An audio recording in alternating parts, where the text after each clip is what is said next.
Welcome back to the Sharpshooter Sports Talk. I am your humble and gracious host, Mr. Brinsky Sharp, on the ones and twos, threes, fours, and the fives and six. Appreciate everybody joining the house. Sorry for the tardiness, ladies and gentlemen. Sorry for the tardiness.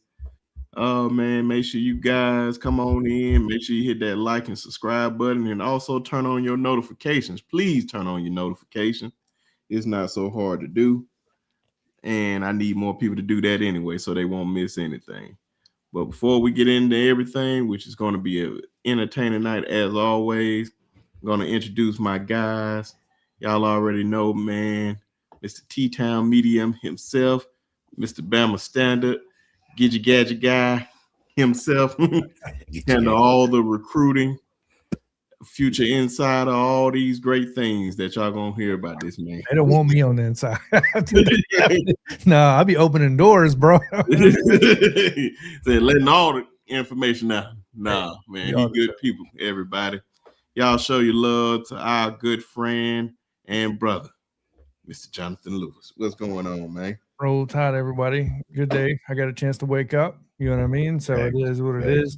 Always good to talk college football. You, Brinsky, thanks for the invite already. And then Coach Shawn, obviously. And we got some stuff to dig into. I may hurt some people's feelings in that comment section, depending on how you feel about some certain things today. But we got some stuff to get into. I like it. You too much of a truth teller, John, to be insider now, bro. Hey, man, you don't go with the gut. You don't go with the you don't go with the gusto. I'm not politically correct by any way, shape, or form.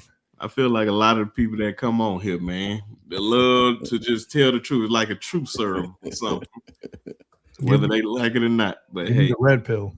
Oh, the true red pill. Y'all already know, man. Our other brother on here, man, Mr. Alabama A&M himself, graduate, former running back, the man with the master plan. They know his knowledge on these football streets. It'd be a lot of people hating on him, but he doesn't care. He just spits facts and don't care if you like it or not. Ladies and gentlemen, show your love for our brother and friend, Coach Shawn. Much love to my brothers again and everybody in the chat, man. It's good to see you guys. Shout out to my broski. See my boy Rob and Kimberly. Toya, happy belated birthday. Happy birthday and belated birthday. Yes. Yep. Happy birthday. Yeah, happy birthday, Toya. I told her happy birthday. I think all the fellas told her happy birthday. And if y'all didn't tell her happy birthday, make sure you tell her happy birthday. But oh man, yes, there's so much to get into tonight, man. And of course, y'all already know, like I said, make sure y'all hit that like and subscribe button. And I want all y'all to be engaged into the show and let us know what y'all want to talk about. All this good stuff. But I think we'll start off with some Alabama news. We got a new O-line coach, man. And I think we got a good one, man.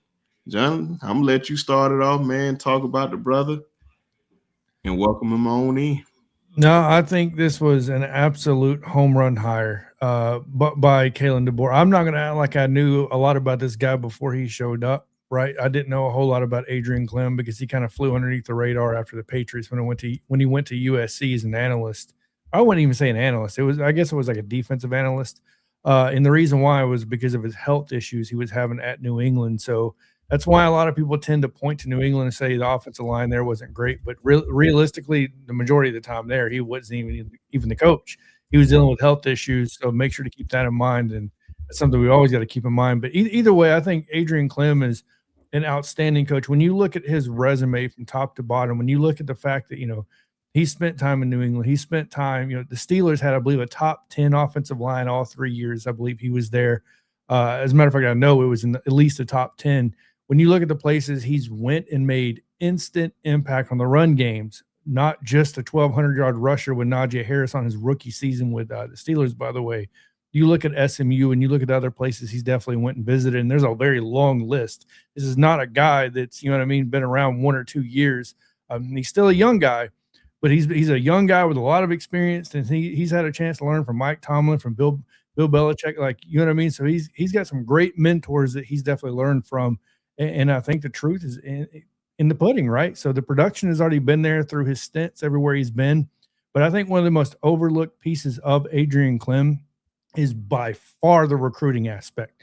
When you look at the jobs that he did, especially when you go to SMU, the recruiting job he did there to turn him into a consistent top 25 recruiting program there is an outstanding piece. And at the time when he was there, by the way, SMU wasn't the SMU we know now, right? So the fact that he's has that ability to get in, talk to not just the players, but get in with the moms, get in with the grandmas. He reminds me of Courtney Morgan from the recruiting aspect, right? He's not trying to sell you the X's and O's. He's trying to sell you on the program and becoming a man in general, right? And I think that's what you need, because a coach like that, and then you add on to the fact that he is battle tested. Every coordinator he's been against, by the way, speaks out against this or speaks for this, is that he's willing to push back to the coaching staffs that he thinks something maybe should change, or he gives his input in any scenario.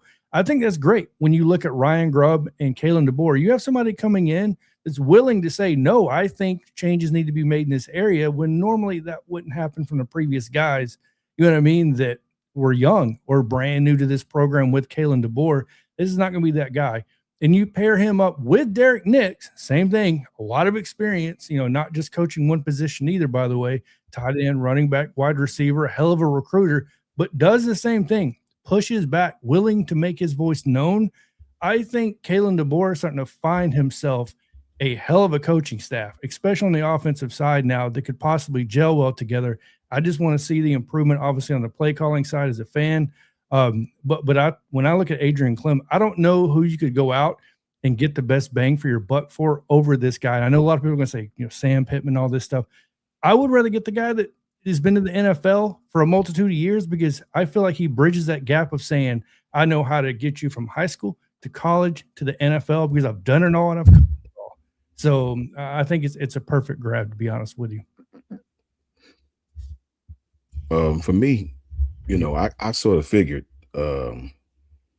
Sam Pittman or somebody like that wasn't coming to Alabama, because Sam Pittman's style just don't fit what we do. I mean, Sam Pittman is a hell of a offensive line coach. Matt Luke, Sam Pittman. Yeah.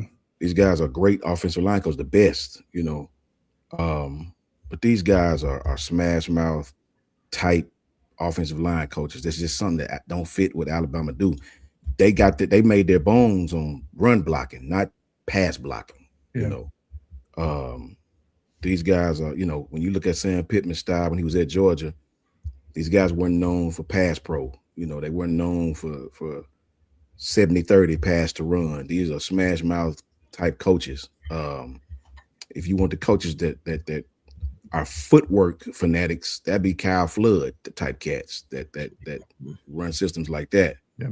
The guy at Oklahoma, Beadenbow, that's how you say his name. Bill Beadenbow, yep. Yeah, those guys are more your RPO, type stuff. Sam Pittman and Matt Luke and these guys are physical, downhill, single back type offensive line, teach stuff. I got to be honest, I didn't know much about Adrian, Coach Clem, when we hired him. I didn't know much about him at all, so I did my research on him, and what I found ironic is the offensive lines that he coached a lot of different styles, whether it was Oregon, whether it was UCLA, with the Steelers. These guys, from down blocking, downhill, physical smash mouth, to technique wise, pass pro in some of your pro sets. This dude is well versed in a lot of different styles. It's going to be interesting to see how does somebody with his background, shapes Alabama. It's a good time. To me, it's a really kind of a good time to bring him in, because everything is new and fresh right now. I mean, think about it. Now, as of today, I understand the young kid at Mississippi State started several games at left tackle, but if you're talking about Alabama's offensive line room, Michael Carroll is your veteran now. He's really the only true starter we have that started in Alabama's offensive line that's back. I expect them to move Michael Carroll to guard, which was his original position. If you remember, he wasn't a tackle, he was a guard, and they kicked him out to tackle. with his physicality, I'd love to see him at guard. You know what I'm saying? I think the kid from Mississippi State who I watched has probably the best feet of any lineman that we brought in. I think the kid who plays center at Cal Poly is probably the most aggressive and probably has the best technique out of everybody. I think the kid from Texas is just young. He looked like a big Caden Proctor to me. He's just young.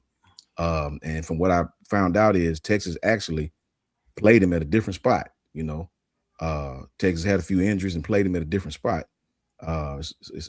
So it's up in the air, man. You know, I want to see what happens. These kids are going to be young. Me personally, I'm not even concerned with how good the offensive line is early. I want to see what style they use. I want to see what style and what's the rotation, and I want to see these guys kick slide. I want to see them with their hands in. I want to see how they look fundamentally, because last year it wasn't very good. It wasn't very good at all. Actually, for the last couple of years, haven't been very good at all. So it's just going to be interesting to see what style this guy brings. I'm hoping that through all of the adversity Alabama faced this year, that not only has it taught the fans a lesson, but it's taught, you know, you never get too old to learn. You know, if you Coach Saban is 70 plus years old, he say he still learn. So I think when you stop learning, that's when you really should go sit down and retire or from whatever you're doing. I hope Coach DeBoer understands, you know, it's the SEC. Say what you want to say about the bowl games and all of that. The week-to-week grind in this conference is totally different, man. It just really is, as far as the style athletes you will play. I really think Coach DeBoer, if I had to say, really, he's a great coach, man. So you can tell he learned himself.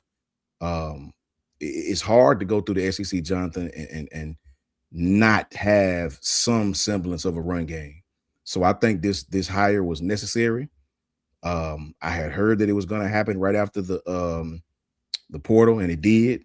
So we'll see what happens, man. We're going to be really, I know me personally, and I probably can speak for Coach Carl and Coach Al on this as well. We are really going to be paying attention to that offensive line, man, because it's a lot of different combos they could use, and we'll all be here for it. So, Brinsky, can I say something real quick before you go? Say whatever. One thing I noticed about Adrian Clem, I went back and I watched a lot of games where he coached the O-line, and obviously I'm not a coach, right? So, but I can notice the obvious things that stick out to me. The one thing that stuck out to me is almost everywhere he went, unless it was injuries, this dude does not rotate offensive linemen. And one thing he spoke out and said a couple times in a couple camps, by the way, specifically at Oregon and SMU, by the way, is the best players will play. He's literally said, if your ass isn't in shape enough to play a whole game, we got other things to worry about. And I was like, okay, I think that's what a lot of Alabama fans, in my opinion, want to hear. I mean, I don't know what else. And by the way, in 2022, I believe it was, Oregon allowed 1 sack in all their conference games and 5 sacks all season, lowest in the NCAA. I believe he was top 5 in sacks allowed everywhere he coached in college. I believe it was top 5. So, I mean, this guy definitely knows what he's doing, in my opinion. He's got some secret sauce, but like you said, Coach Shawn, too, I noticed a couple of places they concentrate on, I believe you call it drive blocking, right? So run blocking. And then you definitely noticed the finesse at Oregon. Oregon was a combination, but you saw a lot of finesse on pull and pin, or pin and pull. Yeah. And I think that's what makes him so vital to bringing him into Bama with Kalen DeBoer and Ryan Grubb, right? So he just almost fits like a puzzle piece with Derek Nix and the rest of the staff. Man, that's good information to point out, man. That lets me know he's not afraid to speak his mind, like you said at the beginning, especially to the coaching staff, and tell it to the players. Bro, go listen to his when you can find film on him on the practice fields, you hear him. He's one of the loudest people on the field. Like, he's screaming at players. He is that dude dogging, like, not dogging them out, but like he's gonna let it be known, right? And he does the same thing to the other staff members, by the way. If they're not doing their job, things are said. And I think him and Derek Nix go hand in hand, in my opinion, when you look at both of them and their personalities. Oh man, got some homework for me to do. To look up tonight, man. That's good, man. That's real good. That's what I said, man. With him, like, I think, like the rest of us, and earlier I was trying to say something, but it was on mute. So Charge that to the game. But yeah, man, I didn't know much about him at all, man. Then once you start doing the research on him and see where he has been and seeing like how the offensive lines have ranked among all the O lines and like the NFL and college football, like you feel really impressed by that stuff. And he just and what you just said about him, that makes me feel even more confident about him. So I think, man, he's gonna be one of them ones. And I like what Coach DeBoer is doing. I like, man, I know we get on him. And and a lot of time, Coach Shawn give me a lot of credit for being patient. I'm just a patient person. But man, I feel like he's just learning. Like every day is like a learning curve for him in the SEC. I feel like if he brought like a guy like Derek Nitz last year to be our OC, then that would have probably fast forwarded a little bit more. I feel like it was a learning curve for Ryan Grubbs because he just got here. Yep. I feel like if he got here the first year, then it would have been like, okay, yeah, I can't do certain things down here. Now I got to change this all the way up. But it takes a coach to just look at himself in the mirror and realize, okay, I'm going to have to change some things up. I have the resources to get the guys that I want better than I did in the past. So, yeah, man, I'm really excited. That's why I said I think this was an awesome hire, especially only person I talked to outside of you guys now was Coach Al about it. And Coach Al said on paper he loved it, what he seen on paper. So, but we already know only time will tell. And hopefully he can be the run game coordinator too. So, yeah. Yes. It's a lot of factors, man. There's a lot of factors. So I don't know, man. Hopefully they have a spring game this year because they do like actually have the spring game since you don't have the spring portal no more. And it's just one portal. I feel like people would be more comfortable to let those guys play instead of like, okay, I'm looking at him. He looking impressive. I'm going to offer him some. Now, I do have a question for both of you, but from a coaching standpoint, Coach Shawn. So for the people that weren't paying super close attention, the day he was terminated or let go, right? He was out on the coaching, like the recruiting trail that day with some of this coaching staff. Is that typical that you'll see a coach that's on the recruiting trail actively recruiting players, and then that later on that evening, like you're not going to be with the program anymore? How does that go about, Coach Shawn? Is that the last minute decision? Is that something that maybe he already knew ahead of time? Yeah, he knew ahead of time. A lot of times these guys already know, but contractually they'll fulfill. If you notice, as soon as it was over, that's when they let him go. That wasn't just perfect timing. That was all scripted. Yeah, I got you. And it's sort of a dirty game because imagine you had a son, your son really liked Coach Cap. You get that dotted line, you get that name on there, and once you got it, you get them to double back and tell them I might not be here, blah blah blah blah blah. Yeah, that wasn't just perfect timing. That was all in line. You know what I'm saying? Yep. You get the kid, and if you notice, sometimes it happens on National Signing Day as well too. You get the kids in, pen the paper, and then that coach is gone. Yeah.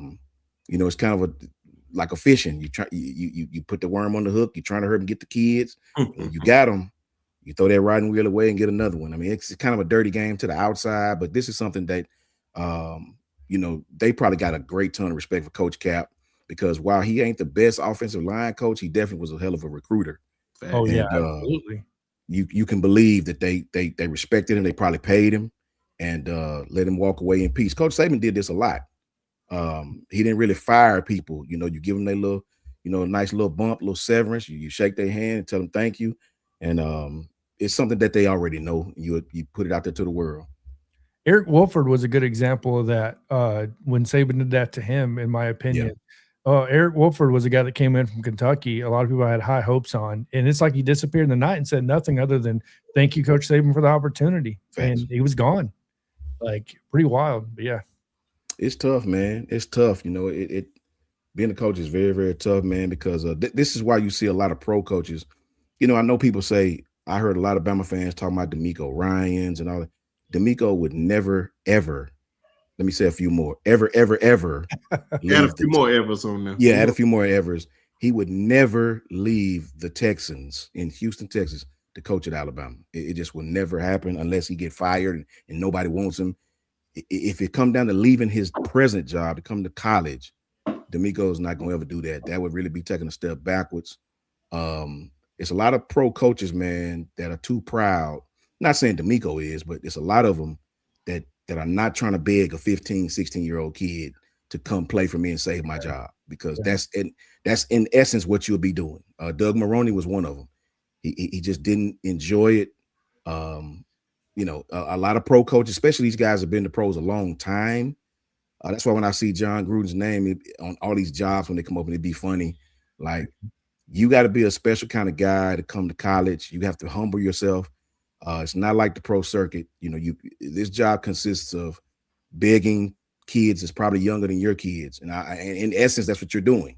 Unless your clout is Coach Saban, unless your clout is Kirby, Ryan Day, you know, these coaches don't have to beg nobody. You know, they can actually say, we're going to win without you. You know, they can actually play that card. Even now in the NIL era, they don't have to. Those coaches don't have to bend the knee to any recruit. Yep. So it's a lot of pro coaches that just don't fit their ego. You know what I mean? Right. And also, I want to shout out to everybody that's out here, man. I forgot to do it at the beginning of the show. Keith, what's going on with your brother, man? Just happy to see y'all, man. Keith. Nick asked a real good question, and I'm gonna get to it in just a second. Shout out to Nick, and I have some super chats to get to and all that. So sorry, everybody, I'm off my game. I feel like we ain't pod in a minute. Bama boy, what's going on with you? Toughest Nails, what's going on? Kim, always appreciate you and always appreciate you supporting. Oh, and you definitely one of the big time loyal supporters. Moon Rocker, my Morehouse brother. I'm gonna be in your city, man. Be in your city towards the end of next month, man, for this sevens camp. Who else we got up in here? Tim, what's going on with you? I'm going up, everybody. So if you commenting below, I'm coming. Latoya, what's going on? Good to see you. Chapman family, good to see you, brother. Anitra, always happy to see you. Always happy to see you. And I always said Anitra, Toya, Kim. I promise you, man. Miss Susan. These four women, I mean, stay in here, man. That's why I said greatly appreciate them. Always supporting, always showing love to all our channels. That's why I said, man, greatly appreciate y'all. And everybody else that be coming in here, man, especially the fellas that be showing love. But I don't have that many women that show love to the show like that. But I know them women always be here. Lost Soul, what's good with you? Good to see you. Well, let me get to this. Of course, Nick earlier being a member for 5 months, always, brother. Said Roll Tide guys. Bishop, y'all already know our Oklahoma brethren. So, yeah, if he in the chat, you already know, man. You can come up here because we sure got other stuff to talk about too, and it's whatever y'all want to talk about too. And just a reminder to everybody, because Coach Al had to. Was it Coach Al? I think it was Coach Al that had to remind me. That big old in February supposed to have a major show talking about the biggest teams, the best team in college football history. Everybody gonna be on here. It's gonna be a packed panel, and it's gonna be a lot of arguing, a whole lot of arguing. It's a lot of arguing. It's gonna be a whole lot of arguing. So y'all be prepared for that. Oh, yeah. I can't wait for that one, man. We need to get Coach I for that one too. When I say everybody, it's gonna be everybody. That's why I say. That's why I say everybody, man. I can't wait to just hear everybody what they thoughts of this team. Some teams I know all of us is gonna be like, okay, we're gonna still argue this, but we already know it ain't gonna even be that long. Like that might be the first time Bree Shaw may have to utilize the mute button. You know what I mean? It may be, you may be right on that. That's what I'm saying, man. That one's gonna be an entertaining show, man. That's why like I gotta make sure. That's why I gotta be planned out way in advance. And I'll be like, are you gonna be available on this day? Yeah, I want you up here, man. You're gonna need moderators. These brothers don't be facts. up here. Facts. Nick with the $4.99. He said, "Roll Tide, everybody. Love to hear Coach Shawn break it down. It doesn't get any better." Hey, I man. appreciate you, Nick. All love, my brother. Oh yeah, man. One of the best, man. I'm trying to tell you. Y'all keep sleeping. I'm gonna ask that question in just y'all can probably answer this now because Nick said, why does Grub not recruit? I can give you a quick answer on that one. To Go be ahead. honest with you, Courtney Morgan has a specific path to how things are recruited. He actually is heavily involved in recruiting. He's never a lead recruiter. Courtney Morgan has it to where position coaches are 99% of the time lead recruiters. And then your offense and defense coordinators for both sides, by the way, are merely the guys that come in and close the deals, or they hit on certain dates, right, for certain visits, for when they fly in the helicopter and visit a player.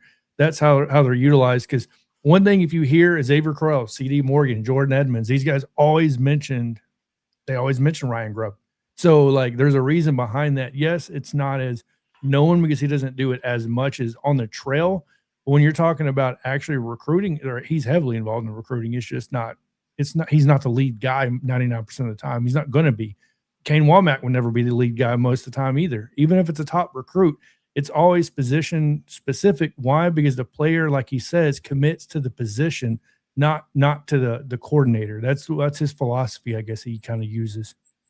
It's a good philosophy because look at the guys and keep coming in, man. But hopefully we get bigger, better players. As always, we want more, man. No matter how good we are. If I had to use this in Madden terms, even though we have a 99 rating player, we want more 99 rating players. So damn right. You can never have too many. And of course, Dwight, our brother up in here, man, with Dwight. $5, man. He said, I'm here just in this 18-wheeler. Sharp Squad, you be safe in that truck, man, and let us know where you're going. Hopefully, you ain't going up those Tennessee mountains. Oh, no. Yeah. I've been in a truck before, and I went up in them Tennessee mountains. I was afraid for my life. I was like, no, this is not for me. Oh, Brinsky just okay.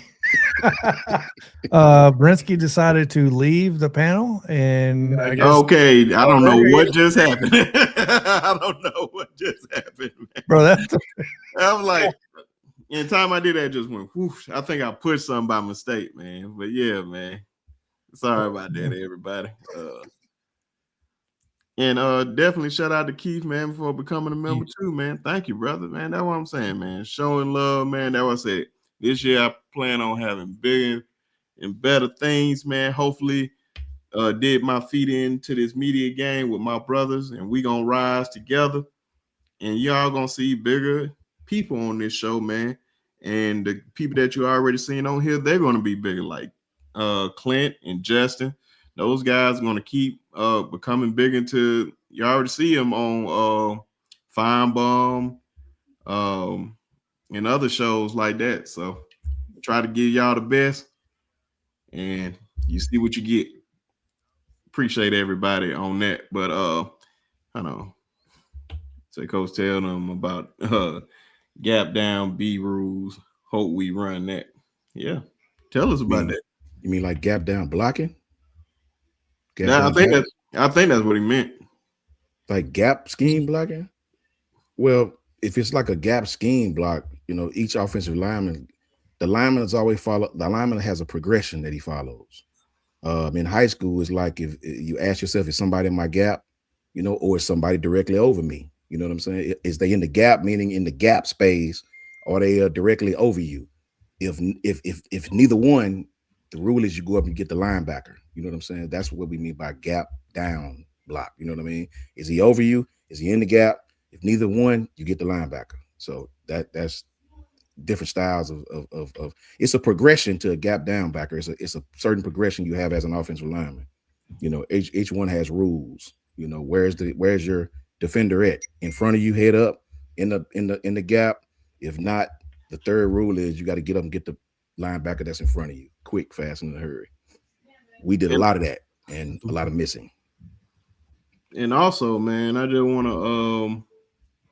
to point out what I'm saying. What I want to point out.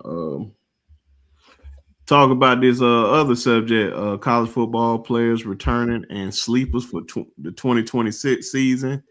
And y'all put in the chat too who y'all your sleepers are. Some guys y'all can't wait to see when the next season comes, because we got a long time before it come back. That's why, like, as much as the national championship was coming, I was like, bro, I always get sad when football season is over because it's just like we gotta wait some time and talk about other things. But Coach Shawn brought this topic up, man. So I'm gonna ask, like, man, it can be somebody on our team, somebody on another team. It doesn't matter. For as a player or a team? Players, teams, whoever, whatever, wherever you want to go with it. This may sound crazy, man. You know, I'm gonna start with us first. Okay. This may sound crazy for as a sleeper, but I'm only saying he's a sleeper because of the year he had this past season. Oh, you took mine. Damn it. Yeah, are you about to say Ryan? Damn it. Yeah. I think Ryan, man. I think right now Ryan Williams is not getting a lot of love. You know, I think this young man just came in. What I really think is, you know, we didn't talk about it a lot during the season. I really think Ryan just had a wake-up call, man. Ryan is the same Ryan he was as a freshman, bro. It's just after you get a good year of film and you make a lot of plays, as you see Jeremiah Smith, you know, he had a great season. I don't know if it was better than his freshman season, but he still had a great season. It's tougher. It's going to be like that in the NFL. Once people get film on you, except in the NFL, it's game to game. Once people get film on you, man, they do, and they see that you're a focal point, they do things to take you out of the game. As you see, that's what they did to Ryan all season. People was physical with him. People jammed him a lot. They tried to move him around and get him some matchups. Nobody really let that kid free release. And when they did, they had safeties over the top of him. They really did what they had to do to be physical with that kid and take advantage of him as far as some of his weaknesses in his game. That's Division I college football. I think Ryan's going to have a bounce back year this year, man. It's hard to get better during the season. It's hard. It's hard to get better and stay better during the season. Sure, you can have some strides in this game, some strides in that game. The off season and practice is where you really, really hone your skills in. I think Ryan's going to get in the weight room hard this summer. I think he's going to, if I'm Ryan, the jugs machine, I'm not even going to say that because that's a given. Like, that's not even nothing that you got to go out and do. That is a given, right? If I'm Ryan, I would work out on trying to get off press. You know what I mean? Trying to get off these physical corners are really, really pressing and jamming and being physical with him and trying to divert his route and trying to, you know, I would definitely work on trying to get off the line of scrimmage. You know, if people remember Jerry Jeudy, that's something he worked on coming into his sophomore season. Freshman season, not so much. Coming into his biggest year, which was his sophomore season, I think at that time, or sophomore or junior year, the year before he left. Jerry really, really worked on getting off the line of scrimmage. They put him in a slot a lot that year. I think Ryan going to do the same thing, man. I think Ryan's going to have a bounce back year like no other. I think Coach DeBoer is going to force his hand. He'll be the straight out number one receiver this year. You know, he'll be the straight up number one receiver. I think from the outset, Ryan is going to take it serious. And I'll close by saying this. If you guys remember, I gave him a lot of grief, man, not as far as I never attacked his character, but I did attack some things that I thought was taking him away from the game of football. You'll find out in this game of football, man, you're not going to be able to rest on your laurels. You're not going to be able to, okay, you go out and have a good season this year. It's no guarantee that's going to happen to you next year. I think Joe Burrow said it best. Joe Burrow was like, I had to redefine myself at LSU. I had to do, you know, sure, I could throw the deep ball. My mid-range ball sucked. I had to go out and make that better, right? You have to work on your weaknesses in football, not your strengths, because good coaches will take your weaknesses and turn them into, they'll exploit you. They'll exploit you. Nobody cares that you can go 50 yards, catch the deep ball. They're going to be physical with you. They're going to hit you. They're going to want to see, do you really want to play football? Do you block? When they don't, if I'm a coach and I see that you don't block, I'm going to try to hit you in when you don't get the football. I'm going to do all sorts of things to rough you up because you show me that you don't want no physicality. You want to catch the pretty little wide open ball. You got to be able to play everything in wide receiver. And I think Ryan will do that this year. I think he'll be forced to get in the weight room hard. I think he'll be forced to work on his craft as far as getting off the line of scrimmage. And I think he will. I think Ryan faced adversity this year, and adversity makes kids tougher. It just does, man. He's a competitor. A kid left high school early to come to college, And I think you'll see the best version of him this year. He's my sleeper because he ain't getting no love right now. And I think he'll remind the world of who he is coming into this football season. And before you go real quick, John, I just wanted to say this. When you got on him, man, that was constructive. Yeah. It was nothing wrong with what you said because you were right. And the one thing that I love about this show the most, man, the difference between this one and others out there, like they just attack the kids and just like they'll throw in the constructive part, but they also attacking their character. This is what you're doing and walking around and all that. Like, no, man, be better. Like, I know you better than this. I know you better than this. I know you're better than this. And you know you're better than this. Yeah. I wanted to point that out because you pointed that out, and I was like, man, I 1000% agree with you. And he came back that next week. And I can't remember what game it was, but he came back that next week, especially in that Georgia game, and made some critical catches in that game after dropping that wide open walk-in touchdown. Was it Indiana? Did you see Indiana when he caught the ball and took a nice lick, got up and he was really excited? That's what I know what he's feeling right there. That is that confidence coming back. Ryan was feeling it. We just couldn't get him to football. He will take that into this next season. You watch. Yep. But go ahead, John. Well, I had 5 players. I won't talk too much on the first one, which was Ryan Williams. To be honest with you, I think I believe the combination. I don't think it could have happened any better that Derek Nix shows up when he did, right? Fact. For Ryan Williams. I think Ryan Williams has all the potential in the world. I think it's unlimited almost, in my opinion. He showcased what he could do his freshman year. He showed glimpses of what he still had his sophomore year, right? It's not like he's going anywhere. I think Derek Nix being the coach he is, which is a very hard-nosed player, and he's going to push you to the limits. We heard Auburn receivers, Singleton specifically, talk about this already. So I think that it's going to be a great year for Ryan Williams. I think it's going to be a huge turnaround, and I feel like he's going to have a point to prove, chip on his shoulder. Like, I'm about to show everybody they're wrong, right? So I definitely think that's one. Now, I got 4 others. The second one is because I don't like Auburn, but you best damn believe Cam Coleman is about to eat every single game. And the reason why I'm not even calling this really a sleeper, but the way the Auburn fans talked about him when he was leaving out the door was basically he might as well be a fifth string receiver. That this kid coming in from South Florida is better than him anyways. You about to find out how good Cam Coleman is now, because if you want to give anybody any motivation to perform, the whole entire Auburn fan base did it. I'm not leaving no one out, right? So along with others, I think Cam Coleman's going to have a hell of a year. Alabama specifically, I think a kid that got a few reps, and I think he showed out when he had those few reps, is going to be London Simmons. Yeah. I think London Simmons. Big fan. Look, if I'm hoping they play him at the 3, John. Now they got this big kid from Oregon. Yeah. Hopefully they put him at his natural spot. Put that kid at the 3 tech, man. Let him play 3 tech, man. I agree. I think they're definitely going to put Terrence over on 0 or shade. You know what I mean? So, and then you have him at 3. I think that would be best. But I think London Simmons could have a hell of a year this year. Another one, I think, and these guys are not Alabama related.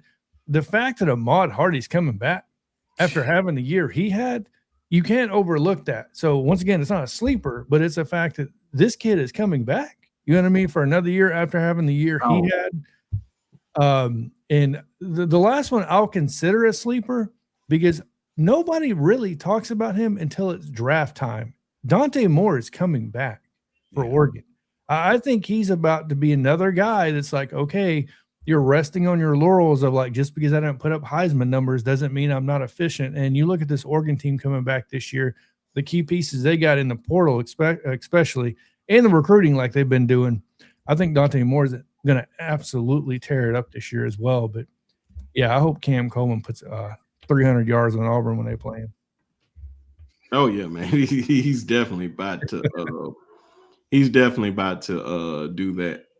And that's why I say, man, you took one of mine, man, with Cam, I believe, and Dante Moore. So I was like, damn, man, you ain't got to reel them off. Like, yeah, my bad. You just and my boy says Ahmad Hardy's a true sophomore. I didn't know he's a true sophomore, to be honest with you. He don't run like no damn true sophomore. Run like a straight man. So let me say this real quick. No, say whatever. And this is in defense of Ryan. Something else that people need to know is Ohio State did a way better job than Alabama did at getting Jeremiah the football. Tunnel screens, all different type of screens, shotgun quicks, all these different type of screens these guys use to get that kid the ball in his hands behind the line of scrimmage. Lot of stem stop at sixes, a lot of different sideline routes when they're playing cushion. They I guess I wouldn't say forced him the ball, but they made it their business to start off the game by getting him the football. So that just tells you the difference in what's that term Ty Hayes used? Logical play calling of those guys as us. All we did was move Ryan around. That's not going to do anything, right? These guys got Jeremiah the ball in great situations. You playing zone, okay, cool. We'll let him run stop at 6 and get him the ball in short, quick game stuff. They look at the way Ohio State play. They made it their business to get Jeremiah Smith the ball. If they couldn't get him the ball deep, they made it their business to get him the ball in the short stuff.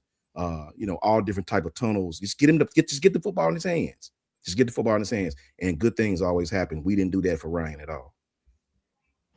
Yeah, man. One of the guys that I believe, I'm gonna start outside of our team.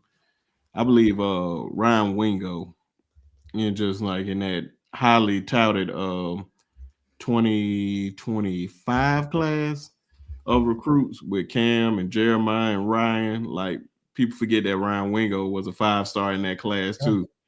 And you see him progressing each and every year.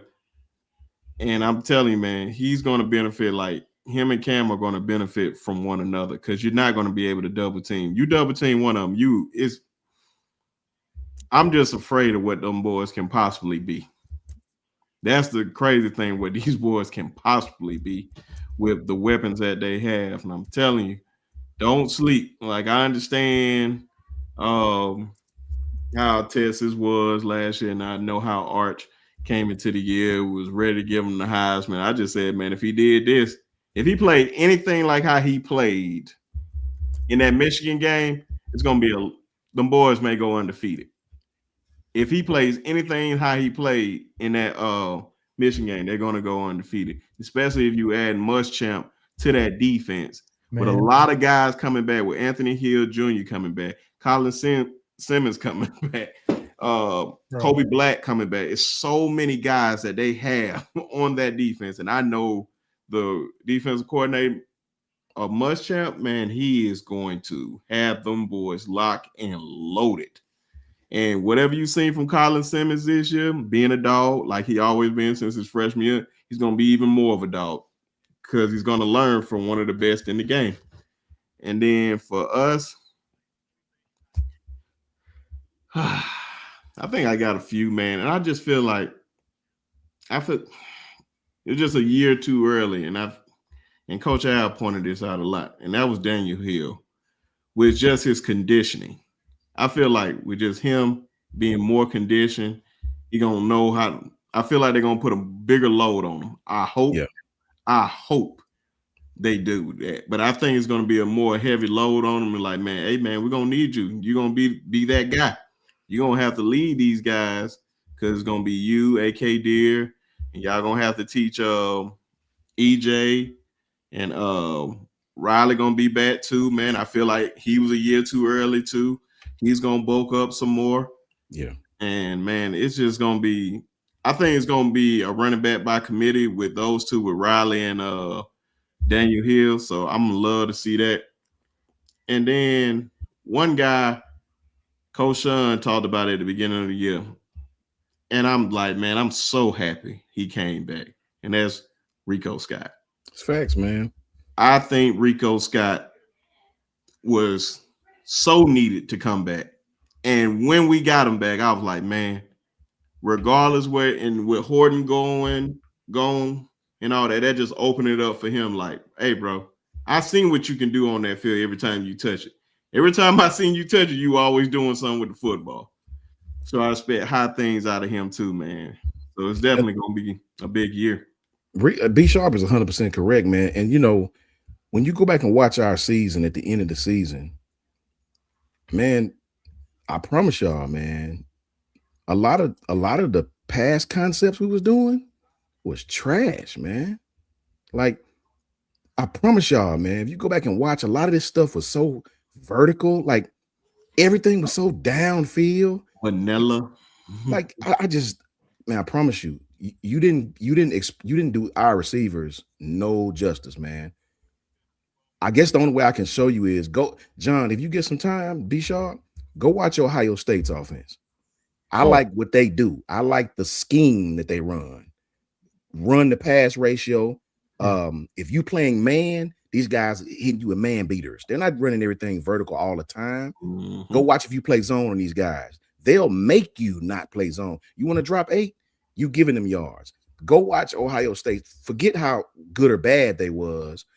Watch their offense as far as how they utilize their weapons. You know, I can't use Indiana. That's a complete different, it's not what we do. Watch Ohio State and watch how they just watch their opponent. Watch if they're playing man. What do they do? Watch how they run the football. Watch the condensed sets they run. Watch when they line up in 12 and 13 personnel. It's just different. It's just different. I think Rico is just as athletic as any receiver on that roster, man. We just got to use him. Bro. It's no excuse why Alabama shouldn't have one of the top wide receiver rooms in the country with Latsier, with the big kid coming from high school, Sedarian, with Rico and Ryan. There is no excuse. Now, I know quarterbacks love big kids. It's easier to throw to these big guys in space. It is. You could ask any quarterback. But when you got kids in college football with the amount of space in college football, it's not like pro ball where everything's condensed. The hash marks are totally different in pro ball and college football. With all of this space in college, Latsier can get open underneath. Ryan can get open. You gotta utilize the kids you have, man. Right? And a lot of that vertical stuff we ran last year is so frustrating to me when I go watch Ohio State and we could do the same thing. We just didn't. I gotta say this. So what you're telling me is that we have guys that can make plays in an open field in space, and we're just not running routes to get the ball to them in an open field or in space at all. Oh my God. I mean, we need to send an email to Ryan Grubb and let them know, if you're going to go get these style of players, why don't we utilize them like that style of player? Just my opinion. I think these guys got to understand in this conference, you cannot attack downfield if you don't set those plays up. The defensive fronts are too good. The guys on the back end are too good. And the number one thing in SEC ball that I think is different than Pac-12 ball, used to be Pac-12 ball, the SEC has safeties that can cover like corners. So you can't just attack the seams downfield. You can't do that on every play. If it's third and short, you got to establish yourself. You got to have an identity in the SEC, man. It seemed like every week our identity changed. It changed. Coach Shawn, I got to say this. So I watched a whole hour and a half video on Steve Sarkisian's offense when he was at Alabama, right? Yeah. Why it was so effective in that year we won the national championship in 2020, right? And even before that, like with Lane Kiffin, they said the one thing that Steve Sarkisian does really well when he was at Alabama, and I obviously as a, not being a coach, I don't understand it completely. So I watched the whole thing. And the one thing they spoke on consistently was he positioned our wide receivers to force the corners and safeties to make decisions every single play. That's a fact. So, in other words, if you line up duo, right, and we know it's man, he's option routes. Those called option routes. He's like, so one or two things going to happen. It's either going to be a hot, so the quarterback knows where the ball is going, or two, they're about to motion the X guy to the inside to force the linebacker over or something like that. And then it gives leverage to one side of the field, and that's where the ball is going. And I was like, damn. And they're like, you can break it down, X's and O's, and get super complicated. But really, they're like, from a top-down view, it's simple. It's just force the defensive backs to make decisions on the fly. Because mistakes are going to happen. That's facts. I promise y'all, what he just said is so right. Most defenses, especially against passing defenses, what's up, Twister? Much love to Twister and Jay Mims. What's up, Jay Mims? John, to add on to that, watching college football, if you watch, especially on pass concepts, most defenses are going to try to put you what we call 4-over-3. Yeah. They'll try to look at when somebody may have doubles on this side, they have two receivers. they'll always be bracketed by 3 defensive backs. Yeah. Corner safety. You know, they always try to put 3, 4 over 3, 3 over 2, whatever it is. You want numbers. And that's why a lot of teams like Georgia will see that, but they'll run power back to your weak side to make your nickel or your rover or whatever you want to call it, hang, overhang. They're gonna make sure he want to tackle. They're gonna make sure he wants to tackle, man. And it's not complicated as people think. You can make it as complicated as you want to do. But Sark ran a lot of motion, a lot of RPO stuff, man, to make you commit, to make you make a decision. And it's very successful. It's very successful. And the thing about it is, it's so many different versions. Indiana run a version of that, believe it or not. Yeah. But what makes Indiana so great is they're physical on the line of scrimmage. They don't try to do. Indiana does not have a prolific offense, believe it or not. They run the ball physically between the tackles, right? They do. And the offensive line get a hat on a hat. These guys are not LSU from 2019. These guys just are very, very physical in their approach. I know this make a lot of Bama fans mad. They're not that much different than Georgia to me. Somebody else might take it different. I'm not talking about schematically. I'm talking about fundamentally. Fundamentally, they're very powerful on the offensive line, right? They just don't block you. And then we have a bad habit of we get a hat on a hat and we drop off, right? To me, that's not a win for the offensive line. You have to remove your man from his defensive spot. That's a win for the offensive line. When you got 5 guys, do y'all remember when we had Chance Warmack, DJ Fluker, Barrett Jones? God. These dudes would remove you. Do you remember Notre Dame? Contrary to what people think, that Notre Dame team was not a bad team. We just made them look like they were a bad team. That offensive line wiped them. Like there was no defense that they could run that those offensive linemen did not destroy them, bro. I mean, those guys would line up and remove you from your defensive position. And when you can do that, you can practice. Hell, you can run the wing T and be successful. It don't matter. I remember it vividly from that national championship when on our first drive, when Brent Musburger called out every last name on that offensive line and said, it doesn't get any better than this, folks. Exactly. He said it himself, and they showed out that night. But my fault, John. Go ahead.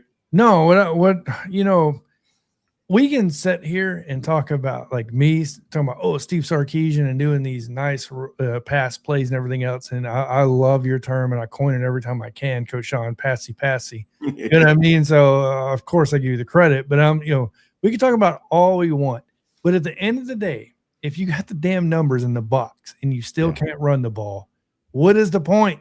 Like you got to be able to at least take the numbers and get a few yards. And the fact that we ended the game with -3 rushing yards with that offense, I don't care what anybody says about the offensive line coach or the offensive lineman. The fact that we recruited such a high level on the offensive line and it still ended that way, there is no excuse for that. I don't care. You could talk to your blue in the face. Yeah. It can't end that way. So I went back and looked several times, man. I just don't think, and I'll believe this until somebody tell me differently. We were so bad in the run game. Everybody say coach, everybody say players, everybody say schematic. I just don't believe that this. I think it was Coach Al that said you are what you rep. I'm not saying they didn't rep the run game, but we were so bad in the run game. You can't make me understand that horribleness wasn't a part of the everyday preparation to get ready for a game. Had to be. You can't be that bad in the run game. That I don't think people understand. We were terrible, like the worst in the SEC. I think us and LSU were the 2 worst schools, 14th and 13th or whatever it is in the SEC. 16. How many ever teams we got? I just really don't believe that the run game is I just think Grubb has a style. I saw it at Washington. I know everybody say, well, they had 1,000-yard rush at Washington. I don't know how many first-round defensive linemen they went against, how many first-round corners that year they went against. I saw when they played Michigan in the championship, and Michigan ran over them. I seen the same thing. Same Michigan team that ran over us. Yep. I just really don't believe the run game, and I don't mean it this way because I don't want nobody to snip this. I'm not saying the run game wasn't important to Grubb. I'm not saying that. I'm just saying some coaches have their bread and butter, right? Every coach, like what they do, right? They try to make their teams. Every coach, even Coach Saban, he had stuff he liked to do on defense, right? That 3-4, that gap scheme, he wasn't going to ever go away from it. That was his bread and butter. I don't think the running game is in Ryan Grubb's wheelhouse. I just don't believe it because sure, we struggled running the game, but it was times you cannot tell me, guys, on 3rd and 2, on 4th and 1, and you choose to run a damn buck sweep, a motion, and you gadget. And you bring you bring Jeremy across the formation and you give him the football. No, bro, that's a coach that I just don't know. I don't know what other offensive minded coach would have done that. I just really don't. I want to point out something, man. It's so crazy that you brought that up, man, because the Broncos versus Patriots game, that game right there, Herm Edwards, they was asking him about something like this on the 4th down play when they could have kicked the field goal and been up 10-0. Coach Herm Edwards said the offensive lineman, he said when he was coaching in with the New York Jets, and I think it was Kevin Mawai that said to him, like, oh, we're going to go for it on 1st down. And he was like, Kevin Mawai was like, can't pass it here, coach. And he was like, I got exactly what he was saying because you telling us that we can't get that yard for you. Yeah. And I was like, damn. And it just reverted all the way back to that game when I was like, damn, man, we ran that get-together play. He probably thought the same thing. Like, nah, because you don't believe that we can get that yard for you. So we got to do all this other stuff to do it. Brinsky, I don't know if y'all remember, it was Georgia. We ran the exact same play with Latier Brooks. Mm-hmm. It was either, I don't know if it was 3rd down or 4th down. We ran Latier in motion. They gave it to Latier on another little end around. I think that was on 1st down. It might have been. Rico Scott blocked his man, sort of missed the block, and the DB, Ellis, or one of the DBs stuffed Latier. We lost 2 yards. Up. I was like, I just don't get it. You know, it was very frustrating. But on another note, that does tell you the style that this guy, they want to pitch it all over the yard. They want to, and that's fine. That's fine. But you got to have some semblance of a run game. If a team is playing you 2 safety high the entire game, that is that team saying we have no fear at you running the foot. Remember this rule. If you watch the defense and you see they have 2 safeties back there, especially way back on the hashes, not up close, way back on the hash, they have no fear of you running the football. None. And to your point, Coach Shawn, Dylan Johnson was the running back, the 1,000-yard rusher that everybody wants to point out at Washington. And I'm one of those guys that say that he got there. But one of the most overstated or overlooked stats of this is he still only at max attempted 16 rushes per game. So the fact that his average was so high and getting to those yards is remarkable because he still didn't get a lot of carries. Yeah. That's the thing about it. It's not like they predicated it to even Dylan Johnson's way. It's just Dylan Johnson was there, and it worked because Michael Penix was there as well, who was a hell of a quarterback. We know that. I don't know if you guys heard Mike Johnson. Shout out to Big Mike Johnson, man. Played on one of the best offensive lines as a whole to ever play at Alabama. Mm-hmm. I heard Mike Johnson on Miller's Edge. Shout out to Christian and his dad too, man. Oh yeah, big shout out. One of the best podcasts you guys can listen to. I love that podcast because they break football down into football. That's what I like to do.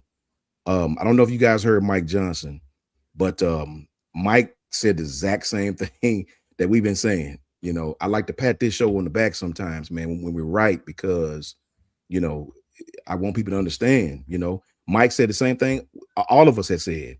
Mike said, and I'm paraphrasing, Mike said that when Christian asked him, Mike, what do you think in your estimation was the issue, right?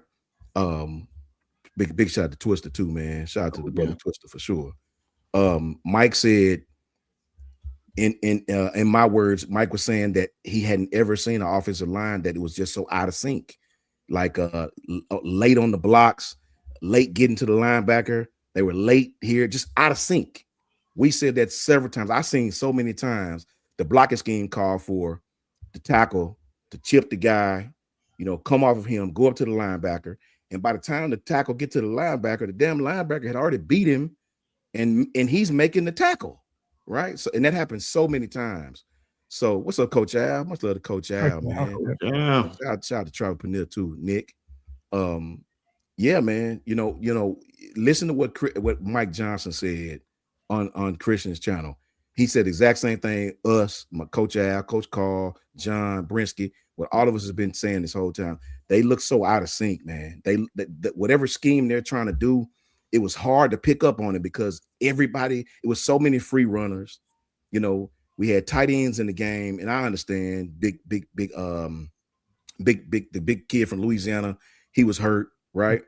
I don't know if that kid will be back or not. Cuevas is a pass catching tight end. He's not an inline guy that's going to put his nose in there. He will try, but that just wasn't his forte. The other kid is young. He got the size. He's just young, man. He fresh out of high school. He's really trying to find himself right now. He's going to be good before it's over with. Caleb Edwards is going to be really, really good for us over with. So Mike said the exact same things that we said. These guys were so out of sync. I even seen Parker Bresswood, who I understand wasn't healthy, but it sometimes looked like Parker was out of sync. His man was just constantly coming across his face. So it was so many things with that offensive line, and nobody really understands what it was. Nobody really knows. Even Mike was like, he was just saying what he thought it could possibly be. And Damian Lewis. Shout out to KB too, man. Much love to KB. Oh, man, look at the man. Yeah, the timing, right, out of sync. Exactly. That's what we had been saying that all year, KB. It just looked like the timing was just ridiculous. How do you try to get up to the second level, but you're just now insinuating your block, but your man is gone? Like the timing was bad. The footsteps was bad. The kick slide on the pass pro was bad. I don't know, man. And the sad part about it is several teams with like talent, not the teams that we out talent and we're better than. I'm talking about the teams with like talent, the Georgias, the Indianas, if you want to call it. They all played us the exact same way. None of them all played us the same way, man. So I don't know.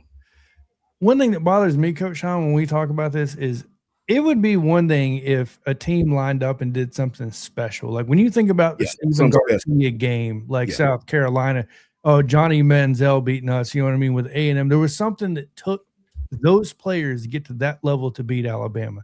Yeah. The fact that you looked at the Florida State and how they fell apart, the fact that you look at Oklahoma, who got, don't get me wrong, they got throttled by Texas. I get it. Material was kind of hurt, all that stuff. But they still lacked a lot. And then to get done by Indiana the way you got done, almost damn near disrespected. I don't know. All I know is I do like some pieces we're adding on the tight end when you look at Josh Ford from Oklahoma State. This is not a guy that's going to come in and run routes. This is a guy that's going to come in and try to knock your head off. He's going to be another lineman lining beside that tackle. Yeah, he's a big boy. And we got some guys in the 26 or 27 class, that we're targeting heavily. 6'6", 265 pounds. These guys are not running routes. These guys are coming out and attacking right off the bat. Yeah. So I really like it. Yeah, Coach Al, I agree with that, man. I was telling them earlier, Coach Al, that I went back and watched a lot of Ohio State's games, especially offensively, and I was so impressed, man. I was just so impressed with the play script and how when defenses would play them a certain way, I was so impressed with how they tried to get Jeremiah the football in the quick game. You were not going to stop them from getting him the football. They made it a emphasis, whether it was tunnel screens. If they had to run a tunnel to him, they were doing it, right? We're going to get him the football. So it's I'm over criticizing our offense, man. I'm so far past it, but it does let you know it was more than just we're messing up on Saturday. No, it was way more than that, man. It really, really was. And the sad part about it, man, this is the sad part. The Florida State game, I actually don't even give us any more grief for that because, Coach Al, those first games of the season, especially when you're Alabama going against Florida State, when you're Alabama going against Florida State will put their whole summer preparation for that one game. So you're going to get the best version of that said team for one game. right? Bama had their attention since the previous season. They said they practiced for that game. Every practice they had, it was for Alabama. So you're going to get a version of Florida State that you may not even see again the whole damn season because they put so much into that one game, right? They had so much to prove to everybody playing Alabama. Okay, they beat us. Cool. The thing that makes me mad is go back to the Michigan game the year before with Jalen Milroe and all that. Go back to the Indiana game. These were teams that didn't do nothing special. Like John just said, they didn't have no special plays, no triple reverse, throwback. No, they lined up and they ran their base offense and whipped you. Like, not just beat you, they whipped you. And I got into it, not really get into it with, I had words with one of my coworkers because we sound like Clemson fans. Like, well, they beat Oregon. Look what they did to Oregon. So that's what we do at Bama now. We're comparing ourselves to it. We're comparing our ass whooping to another ass whooping. That's what we do at Alabama now. No. We beat Georgia. Yeah, bro, listen, and just to hurt your feelings, just a little bit more. Don't worry, Brinsky got the form if you need it, right? Alabama's ass whooping was worse. Alabama's ass whooping was worse. Oregon scored on that team. They scored 28 points, 27 points. You know what I'm saying? Alabama scored 3 points and only crossed the 50 3 times, bro. And they beat you by 30 plus. They only beat them by whatever it was. They beat you by 30 plus and took their foot off the gas. Promise you they did, right? So that's the part that pissed me off as a fan of Alabama. It wasn't these high-octane Baylor, Art Briles teams that beat us. No. It was Michigan who just lined up and ran what they've been doing the whole season. It was Indiana who just lined up, did what they've been doing the whole season, right? Not only did they beat you up on offense, they beat you up on defense to the point where you couldn't even score a touchdown. We didn't even score a touchdown. That's hard for me as a fan, man. That is hard for me to say as a fan that a team whipped us like we used to whip everybody. So I got, to be honest, I have a bad taste in my mouth for that. Bad. I don't. I try to be positive, but I don't like getting my ass whooped like that, bro. That was more than just bad coaching or bad play, whatever words you want to put on. When you get beat like that, brother, you're getting dominated by coaching, by physicality, by play calling. It is way more than what you just see on the scoreboard, right? It's a mental thing, and those guys were mentally locked in. Alabama was not, and I sort of blame the coaches because you didn't put the players in the best position to help us. You didn't. I'll always get on the coaches more than the players, man. Even if the player failed, it's just a way of things with me. So yeah, man. And I've seen Alabama look like that way more than once and way too damn much, right? When you have 17 guys on an offensive line room, you got to have more than one or two coaches who understand facts. What Coach Al is saying is places like Ohio State, places like Oregon, they have more than one offensive line coach, more than two offensive line. You have a plethora of guys to keep everybody's attention in practice. How can one guy do all of that in practice, man? It's going to be somebody over here twiddling his damn thumbs, thinking about what he's going to do out of practice. You got to have ample coaches to keep the fire under these guys' butt, right? To keep their attention in practice, to keep the pace of practice high, to keep the intensity going in practice. So I agree 1,000%, man. So yeah, Kangaroo Black says, "Oh, you held us to a field goal." And see, that's so, man, Kangaroo, that stuff bothered me so bad. It's hard for me to even watch the game, but I made myself watch it.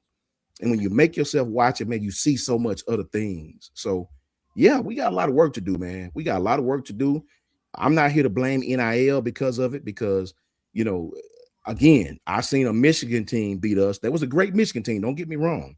A senior-led Michigan team. I seen that team walk up and down the field on us, and we couldn't do a damn thing about it. Michigan, the defense played well. I don't take nothing from them, but it's tough to. What's up, Coach Carl? Much love to the brother, Coach Carl, as well. It's tough for me to watch those kind of games, man, because we don't even look like Alabama, man. We don't even look like the team we know we are, and it's just tough. It's tough. I don't even know how to put it into words. So yeah, we got a lot of work to do, guys. A lot of work to do. Let me take this a step deeper into what we're talking about. I know a lot of people, I have been heavily critical on this coaching staff, on Kalen DeBoer and his coaching staff, and you best believe I'm going to keep doing it. The reason why is because you gave me every reason to do it when you lost to Indiana the way you did. When I look at Georgia's, Ohio State's, even Texas, when you look at their analyst, that's how you get 4 offensive line coaches. Mhm. You don't have 4 offensive line coaches on paper getting paid like that. No, you do what Nick Saban did such a great job of, which is having a Butch Jones as an analyst, Steve Sarkisian as an analyst.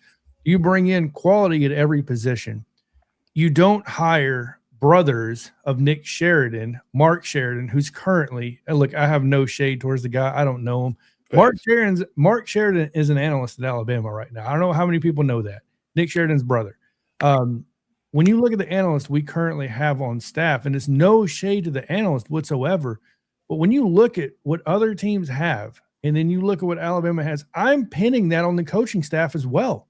You best damn believe that's Kalen DeBoer's job, right? So you have to look at every opportunity. There is no long – see, back in the day, you had to have only so many coaches on a staff. There was a limit. Now there's only 11 on-field coaches with unlimited analysts and everything else, right? Yeah. That's the thing that kills me the most is we don't take advantage of opportunities, in my opinion, that are there that we should be. And it pisses me off. Just like KB, he nailed it without me saying it. Bama has a buddy system as a coaching staff. Thank you for saying it. And that's exactly, in my opinion, kind of what's going on at this point. Because when you look at the staff, when you look at the Kane Womax, when you look at a lot of these hires, look where they were at. It's hard to convince me otherwise, right? Sometimes, I don't know. It's like starting a business with your brother or your family, right? It's not always the best idea. It won't give you the best results, right? So I'm going to leave it at that.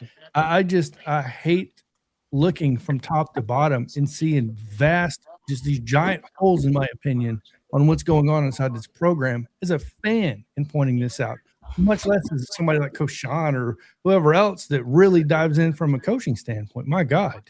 And everybody, just to lay off that subject, man, because those guys said enough about it. And y'all already know, man, we got Mr. SEC's up in here. Y'all already know the Golden Mike, but y'all don't see the Golden Mike because he's live on location down in Mobile, Alabama at the Senior Bowl. Y'all show your love for our brother and friend, Tez. What's going on? What's up, Ted? Man, what's going on with you fellas, man? Just he's at the Waldorf Astoria. I'm not trying to warm up, man. That's why I still got on my jacket. What is looking like down there, Ted? Hang on, you dropped his earpiece. What is looking like down there, bro? Cold is what it's looking like. What's the temp down there? It's in the 40s, man. I think right now it's like 40 something, but just sitting out there all day in 40. 40 is not bad. Yeah. You go just running to Walmart. Yeah. 40 sitting on the steel bench watching football for 6 hours is after a while your nose start running. And then you see what KB said to Ted. Damn, KB. Mm-hmm. We need to put out an APB for you. What's going on, brother? Oh man, hey, I gotta see that, KB. I'm gonna screenshot it as soon as I see it. Don't do it. Don't do it. Don't do it, KB. He gonna have evidence on you for life, man. But hey, man, I gotta show this picture down there, man. You down there with the Russian Eagle, man. Who down there with Ted with the old boy. This was yesterday, right? Yeah, it was yesterday. Yep, this was yesterday. Yeah. My man, y'all see that fresh SECs and I don't even know what you call that because it got a hoodie pocket, but it's no hoodie. Yeah. It's a footy. I don't know what you call it. I like it. That's a hell of a camera, bro. Oh, I appreciate it, man. It's okay. It's just got a bunch of fancy stuff on it, making it look like that. It's the regular camera. No, man, don't be modest. Bro, I'm gonna have to get you on this camera. I got a camera that girl bought for me, and I don't know nothing about it but press the button and how to zoom. It's got all this stuff. I could be using it on this. Don't have a damn clue how to work it. Hey, man, tell the people your Kellen DeBoer story. My Kellen DeBoer story. Oh, yeah. Yeah. So it's funny. So Man, we were out behind the stadium where I guess where the coaches come in. So Alex go with I'll start from the beginning. We heard that Alex Golesh was going to be coming to the Senior Bowl, right? And we heard from some, I guess you would call these people insiders, uh, that he was going to be coming in behind the stadium. So we just kind of followed them. I don't know if we were supposed to, but we did. And we just waited back there until and we got the Goalish interview. And then after that, as soon as after that, we heard, hey, DeBoer's gonna be here in like 30 minutes. So we just stuck around back there until he got there. And he came in and did his interview. And then so we just stayed back there after he went into the game. And eventually he came out. I guess he was getting ready to leave. All right. So he comes back out, he's ready to leave. He's standing there and he's like, where's my car? So the car he had pulled up in, I guess it had left. And the people that were with him was just like, oh man, we calling him right now, we're gonna get it, whatever, So me being me, and I say, hey coach, I literally parked right there. I'll take you wherever you need to go. He just laughed and he declined. And then I realized I had on an Auburn hat. So it's like he probably was like, nah, I don't want to do that. But yeah, man, and I was just thinking in my head, like, man, if Nick Saban had came out here and his car wasn't there when he Bro, came out and got ready to leave, he'd have shut the Senior Bowl down. literally. It's like, man, this guy is much nicer than the last coach you guys had. Yeah. Did you see KB response to Tiz about the Auburn? Oh no. No, what did he say? I knew it was something to it. Oh, okay. Oh, okay. Yeah. I'm Oh, sorry to okay. hear Sorry that. to hear that. Yeah, Kid. that's Salute to you for, putting the fandom aside, man. yeah. It's much bigger than that. So Facts. yeah, absolutely, man. Oh yeah, man. So condolences to that brother's family, man, and shout out to him. But True.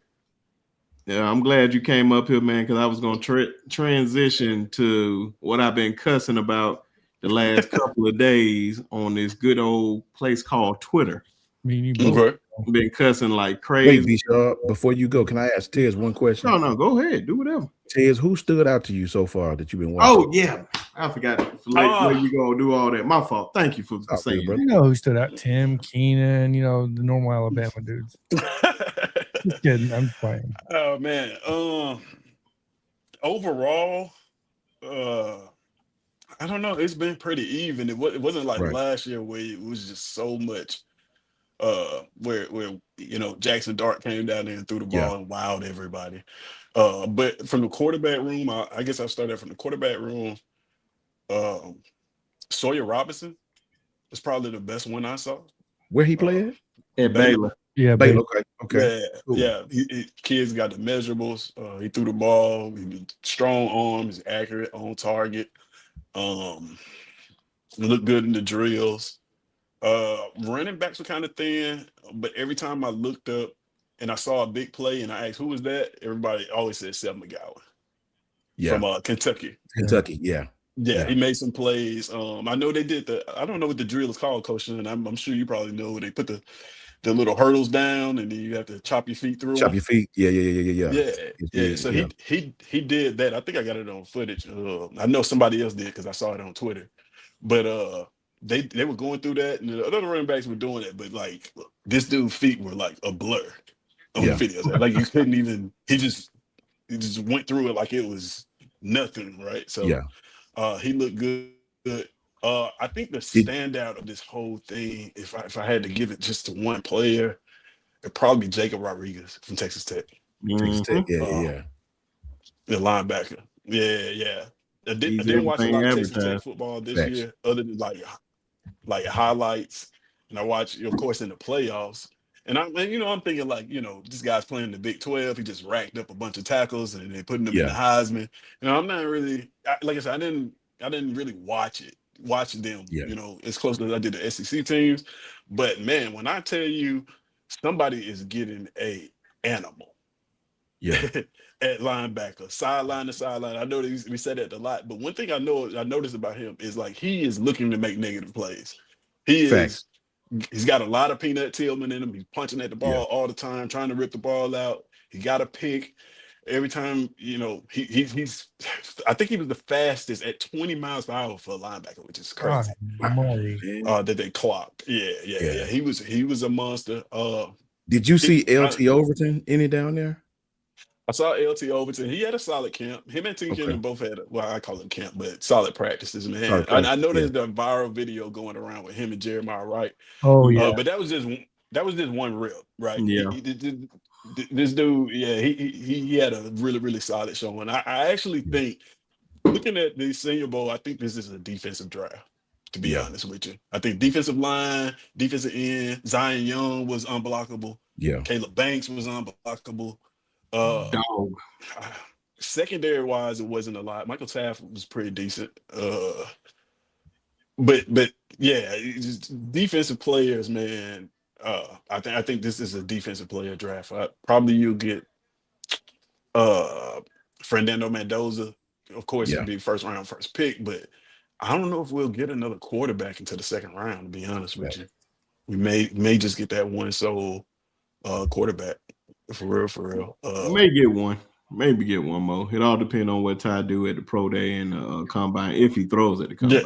Yeah. It ain't a quarterback heavy draft. This ain't one of them ones. Yeah. To your point though, it is a lot of activities left for some of these guys to move up. Yeah. And make when a is name the game? for themselves. Saturday? Game is Saturday. So tomorrow I got a free day. Good old free. So I already got it planned. I'm going out in the morning. I'm gonna get some drone footage of the stadium while nobody's in there, and then I'm just gonna probably kick around, find something to eat until the Mardi Gras parade starts at like 6:30 p.m. and the players are supposed to be attending. So I'm gonna go downtown, take my camera, and get some pictures of that. It should be colorful. You should get the sea sauce. The who? I can't say the actual. Oh yeah. I gotta find that place, man. I'll put it like this: it's a drug. Everybody that was in the 80s. I would put it like that. Right. I'll explain the story. I don't want to get nobody fired. All I'm saying is if you put it on wings, it's amazing. Yeah. It's appropriately named. It's appropriately named. You eat one, you want to eat another one. So. As a matter of fact, they only no. I said that sauce. So yeah. Shout out to that brother for those wings too. It hooked it up with the loaded fries. Yeah. But I will tell you this now. I told Brinsky this on the phone, man. Everybody knows I'm asking players what they think their Madden ratings should be. Yeah. I don't know if it made AL.com, but it did. I think they cut it off before they got to my question. But I asked Quavis this, right? What his Madden rating should be. He was pretty modest, but I went through categories, and when I got to catching in hands, he was like 99. So every time I saw him after that, I was just calling him Mr. 99 Hands. And he just laughed. But today I actually stood at the tight end station while they were doing some end zone work. And man, his hands like Velcro, bro. Like it hit his hands and it's no bobble, it's no nothing. It is. Yeah, he's definitely confident in those hands, and he showed it. I told him that at the practice again. I just saw him, Mr. 99 Hands. He just laughed. So I mean, if somebody's looking for a pass catcher, if they're looking for that in the tight end, like hint 49ers. Quakers is gonna make a team pretty happy, bro. Because he doesn't drop passes, man. No, man, good. Letting everybody know. All that good info, man. Shout out to Piano Man that's down there. Coach gonna be down there for the game and stuff. Yeah, I'm heading down there tomorrow, Ted. So I have to hit you up when I get down there. Oh yeah, for sure, man. I'll be around somewhere. And then I gotta if we have enough time, man, I'm gonna try to let you tell that one story you told me about that lounge when I kept trying to get you up out the hotel. But I do want to touch on this story, like I was saying, man. I've been cussing about it, going off on so-called journalists.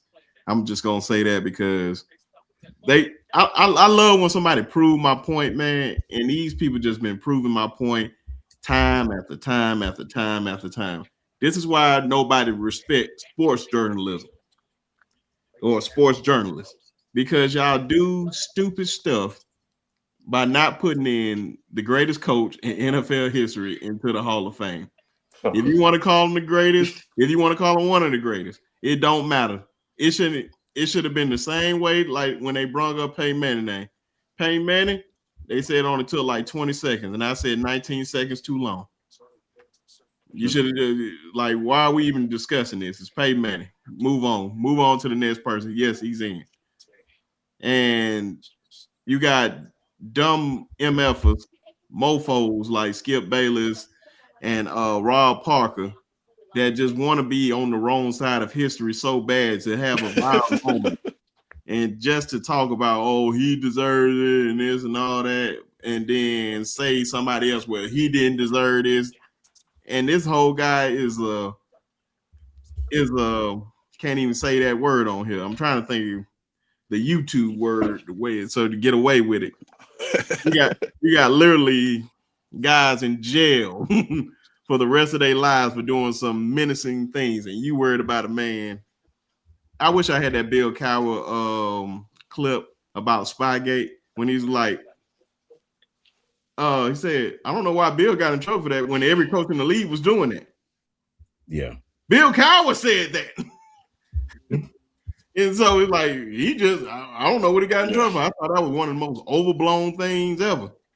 So that's why I was like, ever since I heard him say that, and it was like an old clip on that, man. It's just tragic. And they did T.O. like that. They did him dirty. I can't stand these people. That were like, bro, get these folks out of Major League Baseball that vote for this. Get these folks out of the NFL. Whoever is voting on these two leagues for the media wise, I feel like the players should vote on this. Why? Because the players were there. The players had to go against these people. I'm not trusting somebody because they get in their feeling. That's why I respect what Stephen A. said. He said, I can dislike somebody and still vote them in. He's like, I can't stand LeBron ass, but I can't deny his greatness. That's somebody real that I want to vote on the panel. And then you got weirdos like Bill Polian. Matter of fact, John gonna get into that. Sorry, John, I almost stole your thunder on that one. No, you're fine. So, look, look, this one I want to explode on. I'm going to try to hold it down a little bit, but I want to say this. Can you imagine being the person walking on stage to accept being a first time Hall ballot fame or whatever you want to call it? And you have to compare your resume to Bill Belichick's and to think that you got picked over him. I don't know how you explain that in the sports world. Even if you take away Deflategate and you take away Spygate, how many championships did Bill Belichick win? You know what I mean? Like, it doesn't. You can sit there and try to discredit him all you want. I don't personally give a shit. What I'm interested in is seeing, are you telling me Tom Brady isn't a first ballot Hall of Famer? Are you telling me that there's a possibility that Dante Hightower doesn't make it into the Hall of Fame? Are you telling me Rob Gronkowski is not a first ballot Hall of Famer?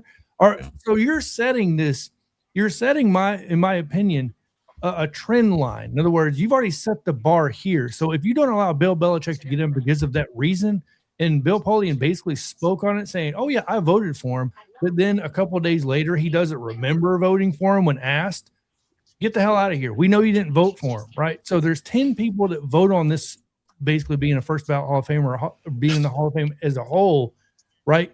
And you're going to tell me that you're not absolutely A, drunk, B, high as hell or something, whatever that may look like, and you don't the greatest NFL head coach of all time, possibly one of the greatest coaches in sports history. When you talk about the level of what he did at the highest level, I love Nick Saban and what he did at the college level, but I think there's something to be said when you do it also at the NFL level. You can't take away from what that dude. I hated the Patriots with a passion. Yeah. Right? But I'm not going to deny that Tom Brady wasn't the best quarterback, in my opinion, or one of the best of all time, right? There's arguments to be made, Joe Montana, blah, blah, blah. Or you look at what Wes Welker did, or Dante Hightower. I get it. Dante Hightower may not have won Defensive Player of the Year, whatever, but the longevity and what he did in his career, it seems like they're just trying to diminish anything they can. And to do this to Bill Belichick, I mean, how much NFL money was made through TV contracts and everything else through Bill Belichick and what he did with the Patriots and Tom Brady? And you're going to tell me these out of all people, these guys are who you're going to stick it to? Man, get the hell out of here. This is why Canton, Ohio now means 0. It takes away from everything you tried to build it up to be. It now means nothing. That makes 0. That's like saying Nick Saban is going to go into the Hall of Fame. Are you kidding me? The moment his name showed up on a piece of paper, it was signed. It's a disgrace, in my opinion, to everybody. And that there's a reason why people are now. I'm just going to leave it at that. For me, man, I think it's a travesty because, bro, you know, when you talk about greatest coaches, man, and things these guys do, you know, look at with Bill, I'll go a different route. Look at Bill Belichick's coaching tree. We all know the GOAT comes from that, right? Eric Mangini, who was a head coach, who ended up being a head coach. Romeo Crennel, who ended up being a head coach. Yep. Bill O'Brien, who ended up being a head coach.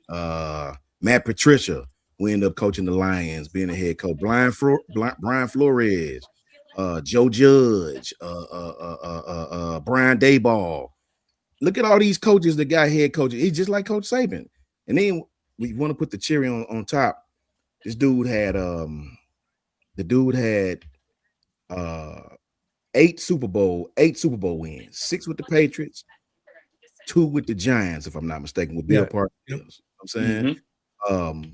When you look at this guy, man, to have that many Super Bowl wins is ridiculous, right?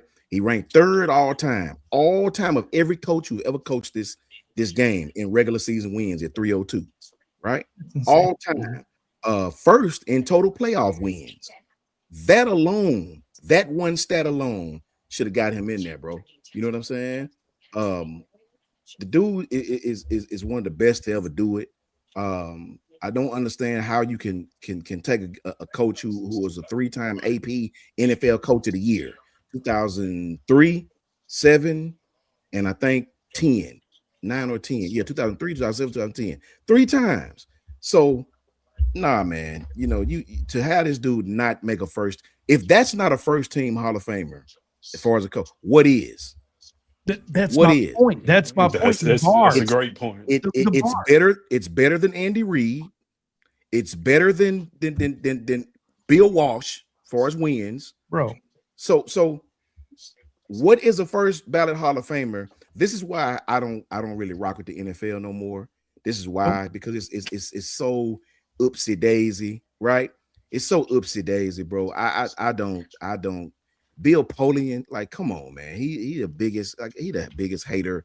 Like, stop it, bro. Stop it. You know what I'm saying? So I seen they did Terrell Owens like that. I mean, bro, when Tom Brady left the Patriots, people don't mention all those players that left too. That was a completely different team when Tom left. You know, you left that man with scraps. Of course he's not going. So, and then Tom went to join the Tampa Bay Buccaneers, who already had a stacked squad. They already had great players under contract. All they needed was a quarterback. That's all they needed. So if he's not a first team Hall of Famer, only question I want to ask is what he is. Show me what he is. Show me. Thank you. One more point. Sorry, before you go, Tez. Sorry, I'm not trying to interrupt you here. No, you're good. Go I just got one question. Dude, if I could be in front of like the media, the journalists, whatever, that vote on this, right? Because we know there's 10 of them. I would just simply ask him one question. Did you get so butthurt by him not being nice to the media that you really did this? Because I don't know anything else you could point to at this point. Look at Bama Vision TV. Look at Bama Vision TV. Bro. My fault. That is a fact right there. That is a freaking fact. And he was loud about it too. Very loud. Very loud. Yeah.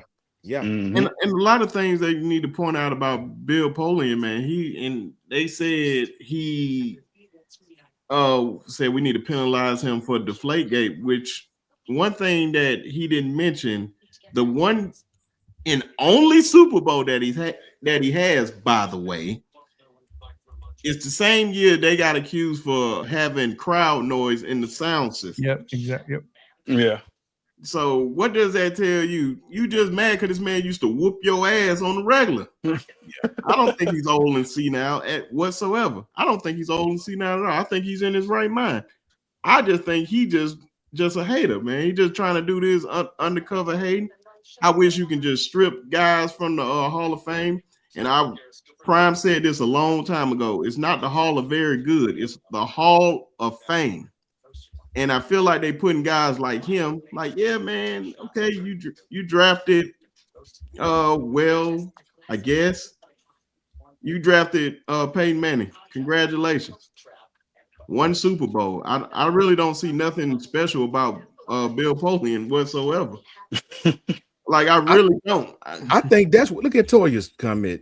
It may sound crazy, but I think there's some people out there mad about that. Yeah. How dare him? How dare him? And what does this have to do with anything? It doesn't matter. What did he do on that? And that was the problem with the whole TO thing. And like y'all trying to add rules on while you're going. And before Tez go, this is the actual list. Look how many media members on there. Look how many players on there. Look how many Can I mention one more thing? Can I mention just one more thing? Please. The fact that, by the way, it's not just, this is why I said the bar has been set. It's not just Bill Belichick who got left out of the Hall of Fame. I don't know if anybody's paying attention to this whatsoever, but do your homework. Robert Kraft also got left out as an owner. Wow. Did he for real? Which is wild. Yeah, he got left out. I'll help y'all out if y'all can't count that. 45 media members. 45 media members, man. You have 2 Hall of Famers that's in gold. One executive league member up in there. Well, no, 2 of them with Bill Polian, and one coach, Tony Dungy. Like, that is ridiculous. And look at all these names on here. Like, bro, I don't even know who them people are, man. That's what I'm saying. And I'm glad that they put them out there, man, because not everybody's saying, oh, I voted for him. I voted for him. I think he needed 40 votes to be in there. He only got 39, if I'm not mistaken. So 11 people decided not to put him on there. The Kansas City guy, that's wild. The Kansas City reporter put him out there. He said, in his words, he said, I didn't put him on my list because of guys like Roger Craig, LC Greenwood, and somebody else. And I was like, bro, I understand that those guys made it this far on the ballot, but you still don't leave off Bill Belichick. Yeah, man. There's no excuse. Like, it's no excuse. Certain things did not just happen, man. That's why I'm like, I like what they do now with the all pros and everything. Once they drop them all pros, they show you the people who voted for the all pros and stuff. Why? That stuff needs to be public, because you need to hold those folks accountable. Because that's why they got Dan Orlovsky ass last year. How the hell you gonna vote Lamar Jackson first team all pro, by the way, and vote Josh Allen for MVP? So Zero sense. They make no sense. Like, bro, like, this stuff needs to be held accountable. I'm like, bro, I don't like it. And whoever voted against him needs to be removed. And I like what the Hall of Fame has did. They immediately came out there. I knew it was bad when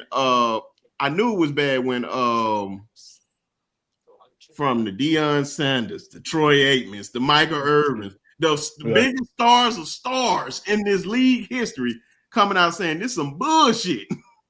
And when they're doing that, that tells you everything. Jimmy Johnson has been on people's heads. Oh, Jimmy, I read him. He's going in.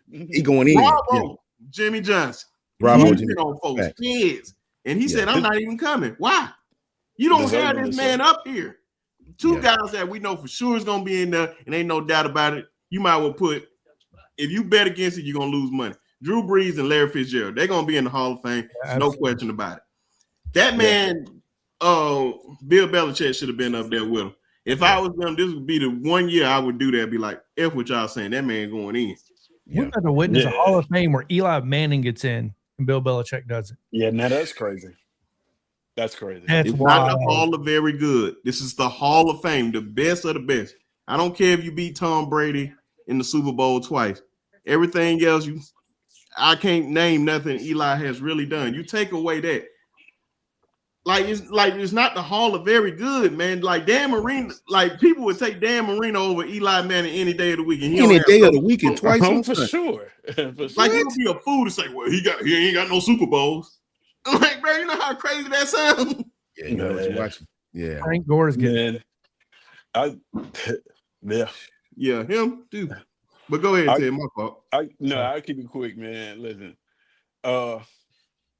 this is a microcosm of my problem with not just the NFL, but sports in general. Facts. We're entering a time here now where it's about everything other than the main thing, right? Mm-hmm. It's like, what are we playing the game for, right? What is the goal at the beginning of the year for each and every NFL team? What should be the goal for each and every NFL team and NFL coach? It should be to hoist that trophy at the end of the year, right? Yeah. If we're not rewarding that with this Hall of Fame, then we shouldn't reward it anyway. To you guys' point, judging by this, we should never have another first ballot coach ever again. Thank you. Right? Thank you. Like next year, if there's a coach on there, the next time I see a first ballot coach on there, I'm gonna make sure I reference this again. I'm gonna stack his resume up to Bill Belichick's resume, and I guarantee you it won't come close. Absolutely. This is laughable. You can say, okay, well, they cheated this or whatever. If you take away the years that he was accused of cheating, Spygate, Deflategate, he still has a better resume. Yep. Like it is crazy, man. It is. It's laughable, bro. And it's like I said, it's not just happening in the NFL. It's in all sports, really. Like it's just become this popularity contest and all these different things, man. I don't like it. It's I will say this, and I don't know if I should say this, but I'll say it. For the longest, I thought that the NFL Hall of Fame and its brass, because of how they treated T.O. And some other players, I thought that it was a racial thing, right? Now I see they're just stupid. Well, it's a big politic thing, Tiz. Yeah, I don't get it, man. It's like he didn't smile at the right owners or whatever. 24-year-old girlfriend. Yeah, they mad about that. Get you one. Get you one. There you go. Fact. And if you're mad about it, get you one. Get you one. Yeah. Or two. But guess what? You ain't got 8 Super Bowls, so they probably not interested. Yep. I don't understand it, man. I'm not going to try to understand it. He's a Hall of Famer in my book. Me right? too. Yeah. It's crazy that we sitting here and like all these people that left them off, those 11 people, if you ask them who's the greatest coach in NFL history, they probably say Bill Belichick. He's in every argument. He's in every argument. Yep. And that's why, man, it don't make no sense, man. I'm calling them cowards and everything because I want them to speak up so they can just expose themselves because it's just so dumb, bro. It is like literally dumb what you're doing. This doesn't make any type of sense that this should have happened. And then I just seen I don't know who just said they don't like that his sleeves are cut off. G Bama boy said Frank Gore doesn't belong. When you're the third all-time leading rusher in this league. Yeah, Frank. It's like saying you're third all-time in the NBA history in points and you don't belong. That's cap, my brother. I'm gonna let you know. Ephraim, trust me, he cares. Trust me, he cares. He cares a lot. It got so bad. You go listen to Jimmy Johnson on him and Jimmy Johnson are very close friends. Go listen to Jimmy Johnson on Pat McAfee's show. And let me know, do he not care? This man loves this game. He loves this league. Yeah. He is a historian of this league. He cares very much. Why you think him and Robert Kraft, he feels some type of way about Robert Kraft? Yeah. Like, that's fine. NFL. Go ahead, Ted. Go ahead, Ted. No, I was about to say, I tell you what, he's a very dangerous man right now. Yeah. Up there in North Carolina, with this going down like this and feeling the way he's feeling, he's a very dangerous man. I'd be interested to see how that works out. And you know, it's different. It's different last year. You're just not getting there or whatever. and you don't have this on your shoulder to now. It's like, you know, because I know me. If this were me, I'd be like, oh, I'm just gonna win one in college. And then what you gonna say? Like, you know, It's gonna be hard for him to do that, but if he can win, it's gonna be tough. real But off if he 10 does, games, that's impressive. Yeah, man. That's But crazy. yeah, man. This is just crazy, man. I just thought it's sad that we even having a conversation about this. Like, it's really, really sad that we're having a conversation about this man being in the Hall of Fame. It's just certain names. Yeah. How I always did the Hall of Fame, man. How I always did the Hall of Fame. Bro, you said 16 years. Who that? Frank Gore? Yeah, 16 seasons. Go look at Walter Payton's. Go look at Emmitt Smith's. Emmitt Smith played. Like, what are you talking about, bro? Listen, I would look at Jerry Rice. Now you gonna tell me Jerry Rice don't belong? What does years have to be? Frank Gore is the third overall NFL leading rusher in the NFL, bro. You know what I'm saying? 1,000 yard season. I mean, come on, man. 5-time Pro Bowler, 2010 All-Decade team member. Like, come on, bro. Yeah, I would argue that even playing running back for 16 years is an impressive feat. That's impressive. Thank you. That's the biggest feat. Yeah, man. That's bro. Man. Yeah, he belong, bro. I don't know where this even came from. You talking about playing years where they loved him enough to keep playing them. Yeah, they loved him enough to keep playing. What, you had to play 10 years? Like, I'm telling you, bro, you don't get that all time, get up that high and only play 10 years. I promise you, it don't happen. Terrell Davis is in the Hall of Fame with half his stats. Half. Sure. There you go. So, I mean, call it what you want. You know? And by the way, if Derrick Henry gets over 1,000 yards next season, he'll be entering close to he'll think he'll become 6th all time. Yeah. Yeah. That's something to think about. I said this about Derrick Henry. One, that's a first ballot Hall of Famer for one. Yeah. I think he about 3rd all time in rushing for either 4th or not rushing, but touchdowns. Rushing touchdown.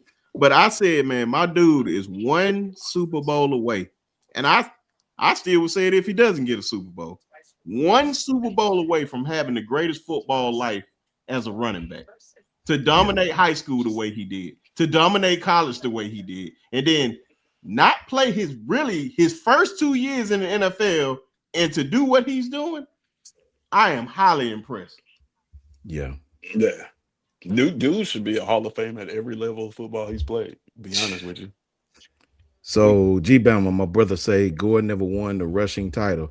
Neither did Thurman Thomas, Franco Harris, Terrell Davis, or Leonard Moore, or Lenny Moore. No, Terrell Davis won it one time. I don't know. No, he broke the 200-yard mark. The rushing title for all the season. I don't remember Terrell winning that. I'm not sure. Unless Barry, that was the same year with him and Barry. But I don't know. I could be wrong. I think he went over 2,000 yards and won Offensive Player of the Year, but I don't think he won the rushing title. I don't know. I don't think he won the rushing title. I know he went over 2,000 yards, and I know he won Offensive Player of the Year, but I don't think he won. That's just being picky now. Once you say he didn't win the rushing title, Thurman Thomas never won the rushing title. You know how many quarterbacks didn't win MVP? Yeah. You know how many quarterbacks didn't win MVP? And I think Drew Brees is one of them. And you know Drew Brees is about to be a first ballot Hall of Famer, right? Ever won the rushing title. Ben Roethlisberger never won a league MVP. He's going to be a first ballot Hall of Fame. Okay, so it says Terrell Davis won the rushing title once. Okay, that was when in 1998. Yeah, he surpassed. So that's the same season. I remember. Mm-hmm. So he did win the rushing title that year. He won he won the AFC rushing title, not the NFL. Let me see, because that same season, Barry Sanders. You know what I mean? So he won the AFC rushing title. It said right here in 1998, 2,008 yards, making him one of the few players in history to surpass 2,000 yards. But then right here say, I don't know. See if y'all can find, because this thing telling me 2 different things. I'm about to look it up now. Not sure. Yeah. But yeah, man, this is just crazy. But I know Thurman Thomas didn't either. But like, you're not going to win. Jerome Bettis. You know how hard it is to win, to be first team All Pro as a quarterback. You know how hard it is to play first 16 team? seasons at running back. That is That's what I'm crazy. saying, bro. It's so much stuff. Yeah. Like you nitpicking. 1,600 yards. You Yeah, know how many that's- people yeah. have done that in the league's history? Only Three. men Yeah. out of 100 and some odd years. 3 men, and you telling me a man don't deserve to be in the Hall of Fame? Yeah, that's crazy. That That's is crazy. hate right there. I'm sorry. And then it's not like it's not like running back is a very position. It's a position that's very dependent on offensive line. So it's like not like, you know, when you're saying to win a rushing title, usually those teams have very, very good offensive lines. Yeah, Like, yes. a bunch of Hall of Famers on their offensive line. When that happens, it's not like you could just go out there and with, you know, unless you're Barry Sanders, of course. Yeah. but even he had a pretty decent offensive Rare line. breed. But yeah, you know, 16 years, third all time in rushing. You know, what did you say? Like 10,000 yard seasons? 9 Nine 1,000 9 or yard 10. season. And By we're the way, talking about multiple teams, right? We're not even talking about like multiple. this same group did this. It's like, no, you put them on another team, 1,000-yard season. Put them on a 1,000-yard season. Yeah. Yeah, that's tough, man. Yeah, he got it in 98. There. Okay. Tony Okay. Dorsett never won a rushing title. I wonder if Marcus Allen. And we know how good Marcus Allen was. Like Marcus Allen got one. He got one? 85. Okay. That's what I said, man. It's gonna be a lot of people that you don't realize have one. Yeah. So we talking about rushing, but this player just popped in my mind. What do we say about Mike Evans and all those 1,000-yard seasons? Bro, I mean, he got that the boy Super Bowl in tow. he been like this, steady every He's single got year. that Super Bowl in tow, but man, that is impressive. Like It's impressive. Yeah, it is. Year after year after year, consistency. I think that should be rewarded, right? And that's what the same thing we saying about Frank Gore is the same argument I'm having about Bill Belichick. Yeah, The man was consistent. Like, consistent. Either they were in the hunt or they were winning it every year. So, like, man, what are we playing for? Are we playing for popularity purposes? Or are we playing like Parcells did? Herman, what's his name? We playing to win the game. Yeah, Herman Edwards. Yeah, we playing to win the game. He did that better than anybody. Anybody, bro. You know. And matter of fact, when we get off of this, I'm gonna challenge myself to find a Hall of Fame coach with a better resume than that's the question, Ted. You're not going to find it. That's the question, guys. If he's not a Hall of Fame coach, who is? Show me who is, man. That's tough, man. Yeah. No. I'm gonna post this one last thing up here, and this is just the Hall of Famers. Y'all give me just the 6 that y'all think that's going to make it. I don't know what number they're gonna do this year. The NFL Hall of Fame is just so weird. The popularity contest. Yeah. That's why I said you can give me 6 guys so we can already just say really 4 guys, to be honest, because we already know Drew Brees and Larry Fitzgerald going in. That ain't even no question about it. I'm about to upload. Ed Reed. I think Ed Reed. I don't know. No, he's not on this one. He's not on this one. Okay. Ed already in there. Ed already. I remember he got his jacket. Yeah, Ed already got his gold jacket. Yeah, because Ray Lewis was there. These are the finalists this year. Willie Anderson, Auburn. Willie Anderson should have been in there. He was a killer. Yeah, for sure. Torrey Holt should have been in there years ago. Luke Kuechly definitely gonna be. Man, come on. Luke Kuechly. If you leave Luke Kuechly off this, then they left him off last. No, they left him off last year. Yeah, that's crazy. That's crazy. Reggie White? Are you serious? Where you see Reggie White at? I mean, you mean Reggie Wayne? Is that I was finna blow a gasket. When I saw I was finna blow a gasket. I was finna come unglued right now. Reggie White is definitely something was wrong here. I was like, that's the first ballot. There ain't even no questions. Yeah, I was finna lose my man. Reggie White ain't it? What? That's Reggie Wayne. Reggie Wayne had a hell of I think Darren Woodson should be in there, man, for the Cowboys. Who was the last player? I can't. Marshall Yonder. Marshall Yonder. Okay. They used to play for Baltimore. Baltimore. Yeah. Okay.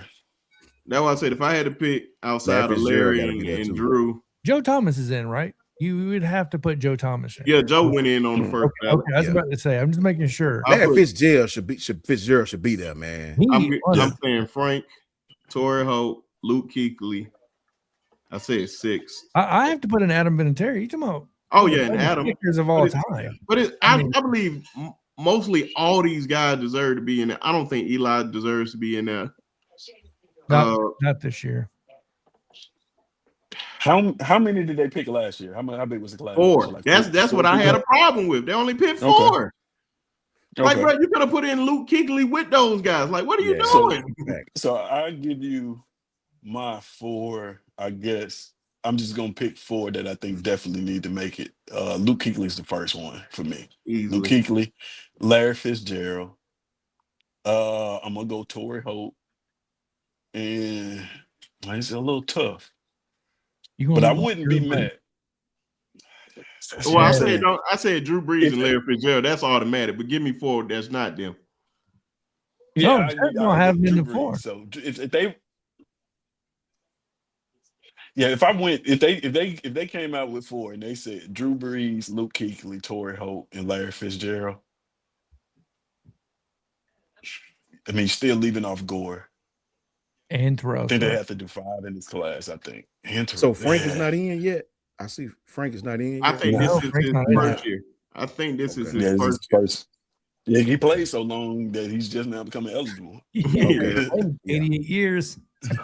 Yeah. Man, it's gonna be interesting, man.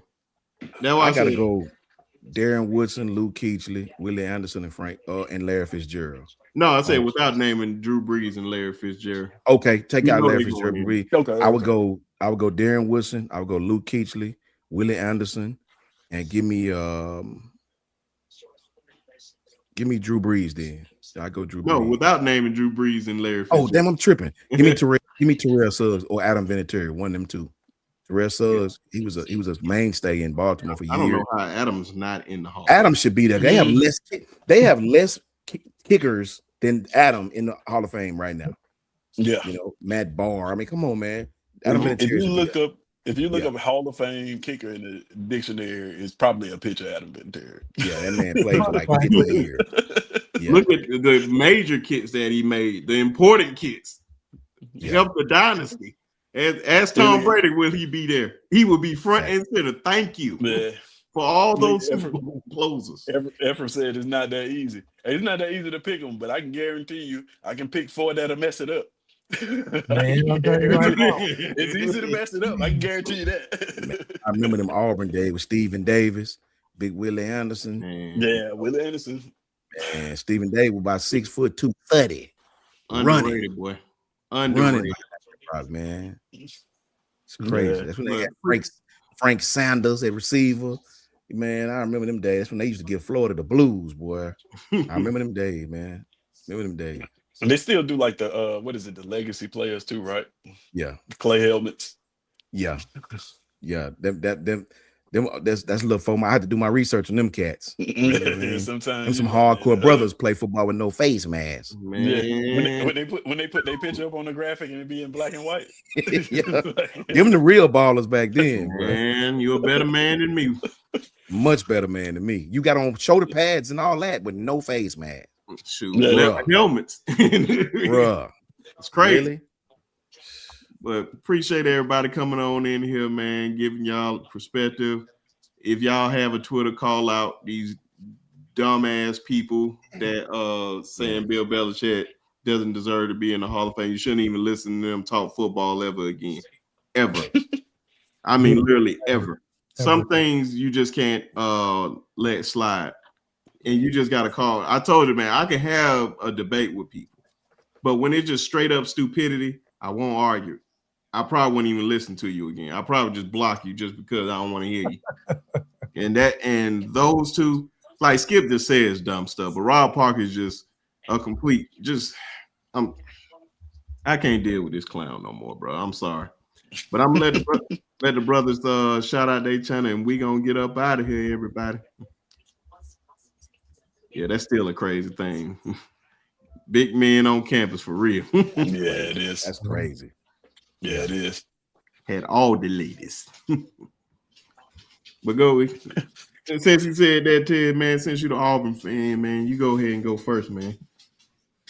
All right, man. Hey, y'all can find me at SE Season, or it's SE Season.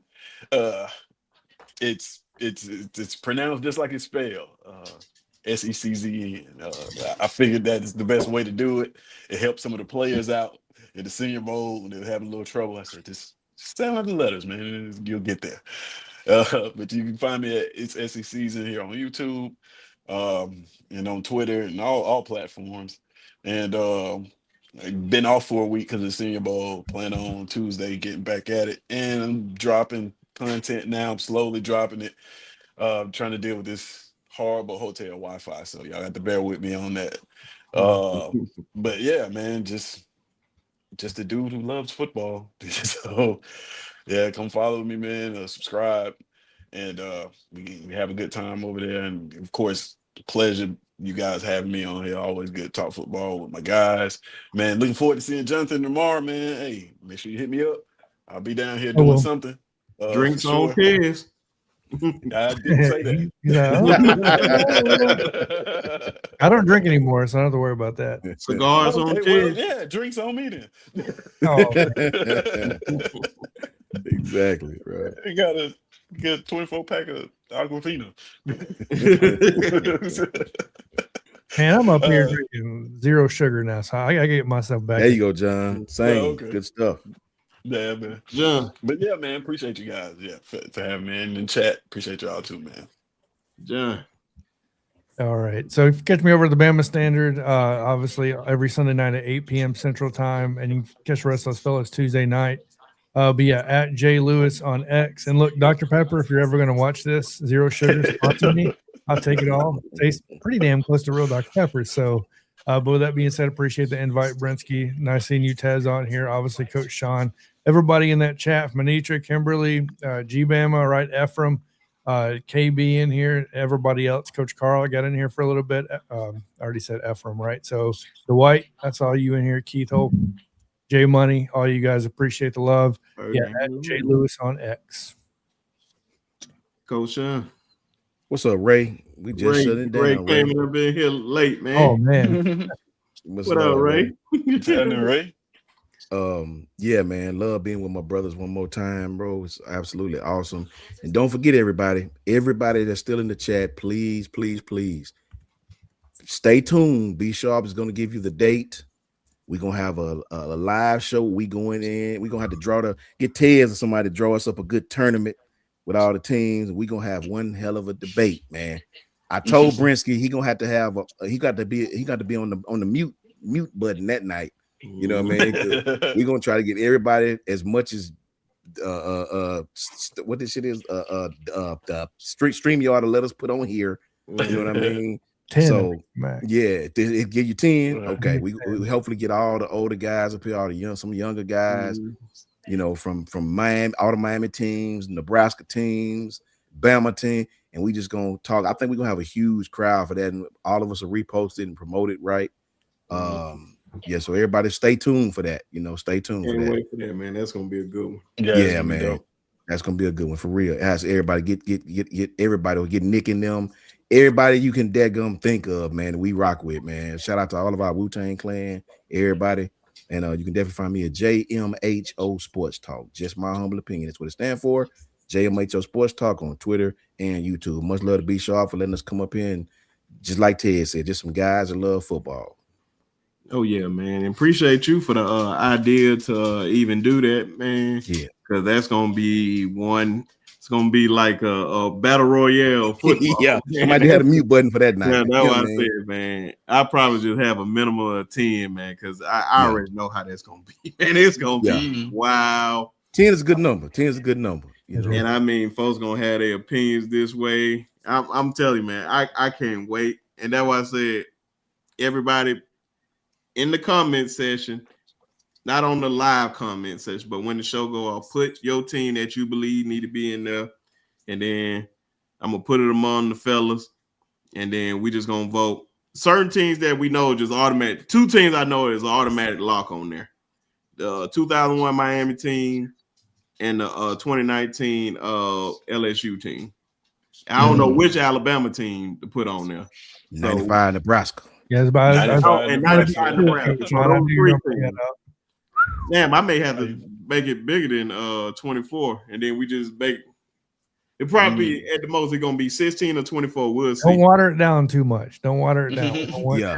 too big of mismatches. 16 then.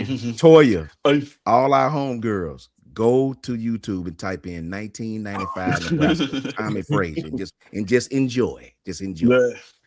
Hey, But, Bishop, mhm. I was about to say before you go, I do have a real quick message. Please. It's Oh, alluding man, to what go you ahead. was talking about earlier, man. Listen, if anybody associated with the Senior Bowl is watching this, first of all, please don't revoke my credentials. I mean this with the most respect possible. I'm just trying to help. If you're gonna promote an event that's after hours, make sure you put all the information in the email.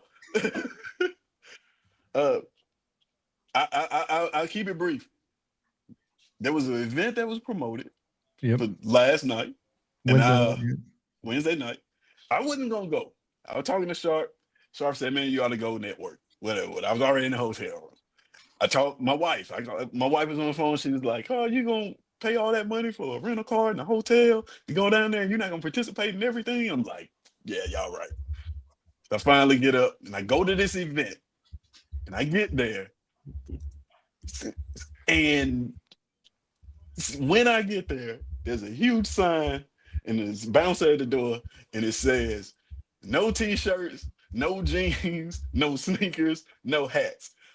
I had on all of that. Every last thing on that list I had on. I had t-shirt, jeans, sneakers, and a hat. And the guy was just like, "Oh yeah, you can go back to the hotel and change." I'm like, I didn't bring none of that stuff.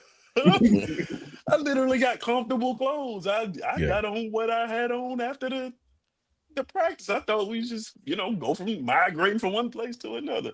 So if anybody's listening, you do something like that, just include the dress code in the email. Fact.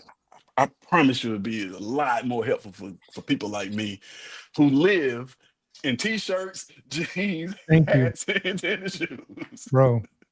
I guarantee you weren't the only one. I can almost promise you. Oh, no, I'm not. Oh, no. Today, I've heard more people talk about the same thing. Yep, there you go. And yeah, man. One more time for Tez. This is another picture, man. With him sitting on the podium where the players at, repping that SE season with his footy. I don't know what it's doing because it's not a hoodie, but it has hoodie pockets. Hoodie. I don't know what to call it, but that thing almost started rapping. I almost started rapping, but I figured it would have been frowned upon. Because all I know is UGK, and I'm pretty sure that would have got me kicked out. Yeah. Credentials, hand them to me now. Yeah, man. It's big things, man. Can't wait for it. I know when it's game day, man, it's gonna be a lot of good things. So shout out to Ted being down there. Shout out to Piano Man. I know, like I said, John and Coach Carl gonna be down there. Hopefully tomorrow, but I know they're gonna be down there for the game. But everybody, appreciate y'all for showing love to the channel. More than likely be back up here Sunday, talk about something, and also keep promoting this all-time bracket. So y'all stay tuned, man, and we'll catch y'all on the next one. Peace. And roll damn tide. Roll tide.